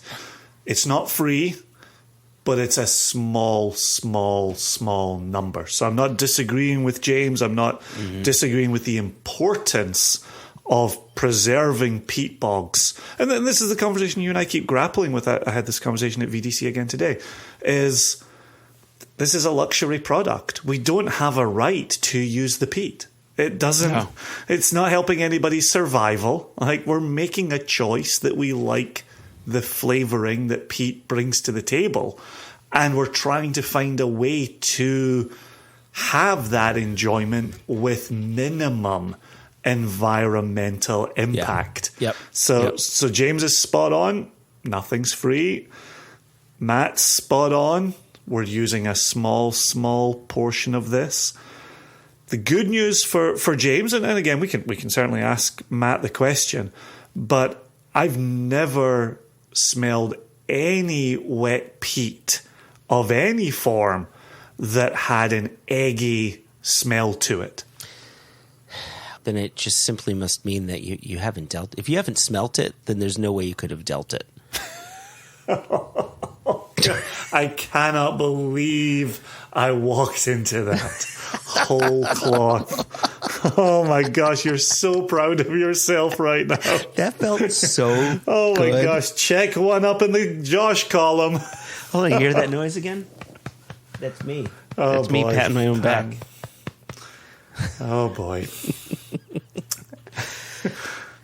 But you've been in peat bogs, right? You've been in the traditional Isla peat trench. Yeah. We've been around that one that I mentioned from Springbank that was more of the wet, almost cow manure looking pile. I haven't been near the one that Matt was describing to us, but I haven't smelled anything methane-like eggy along the way. Nothing at all. I mean, we haven't been to the peat bog that Westland uses, so I don't know what peat underwater is like. However, my first experience being in a peat bog cutting peat was August 2011 with you, and we were cutting peat with the folks from Lefroy, and there was no smell of anything. It was just digging peat out the earth, and that's it. And I remember picking up the dry. Which was an exposed, dried trench, right? An exposed what? It was the exposed version of the trench. Right? Correct. Yeah, exposed version of the trench, but it wasn't dry by any stretch. Like it was like heavy, like thick, and like I wouldn't say ooey, but it was almost like a clay-like consistency as you dig it out. Super heavy clay. I always think of fibrous chocolate mud pie, Oh, there you go. A fibrous chocolate mud pie. which who knows how your weekend's going to go. There may be a fibrous chocolate mud pie in my future. You know, just eat bananas.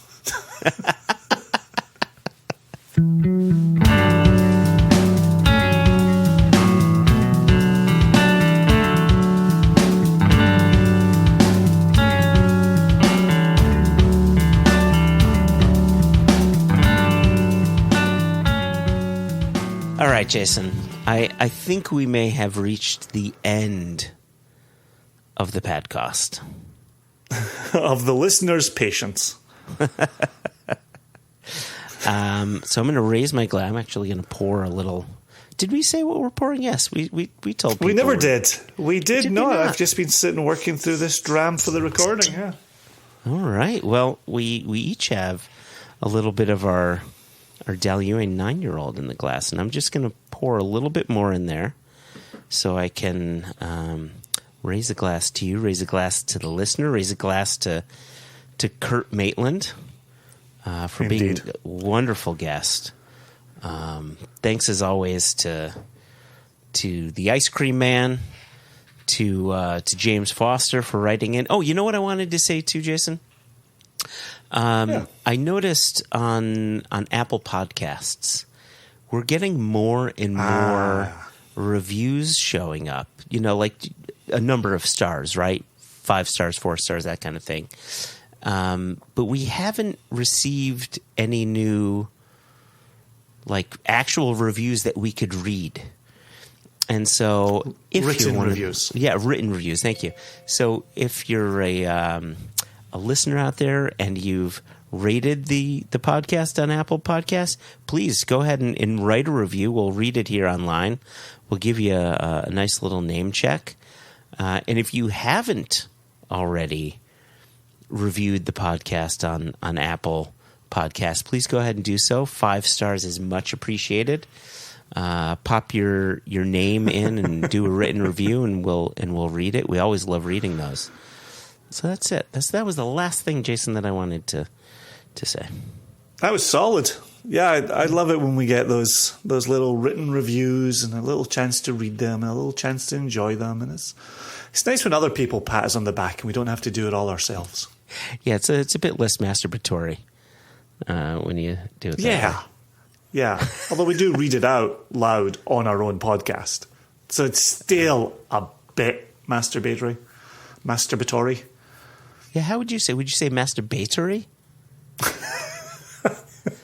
Listeners, questions. I think I would say, I was going to say, if you want to drop us an email, questions at One Nation Under Whiskey, no E in Whiskey, info@singlecastnation.com also works. You don't have to go into your own pronunciation of masturbatory. We're not looking for definitions.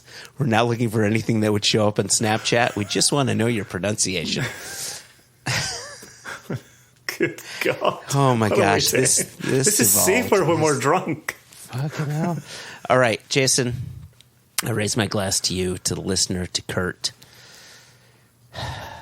and to you committing happy accidents, because this heavily sherry Dalyuan is pretty remarkable.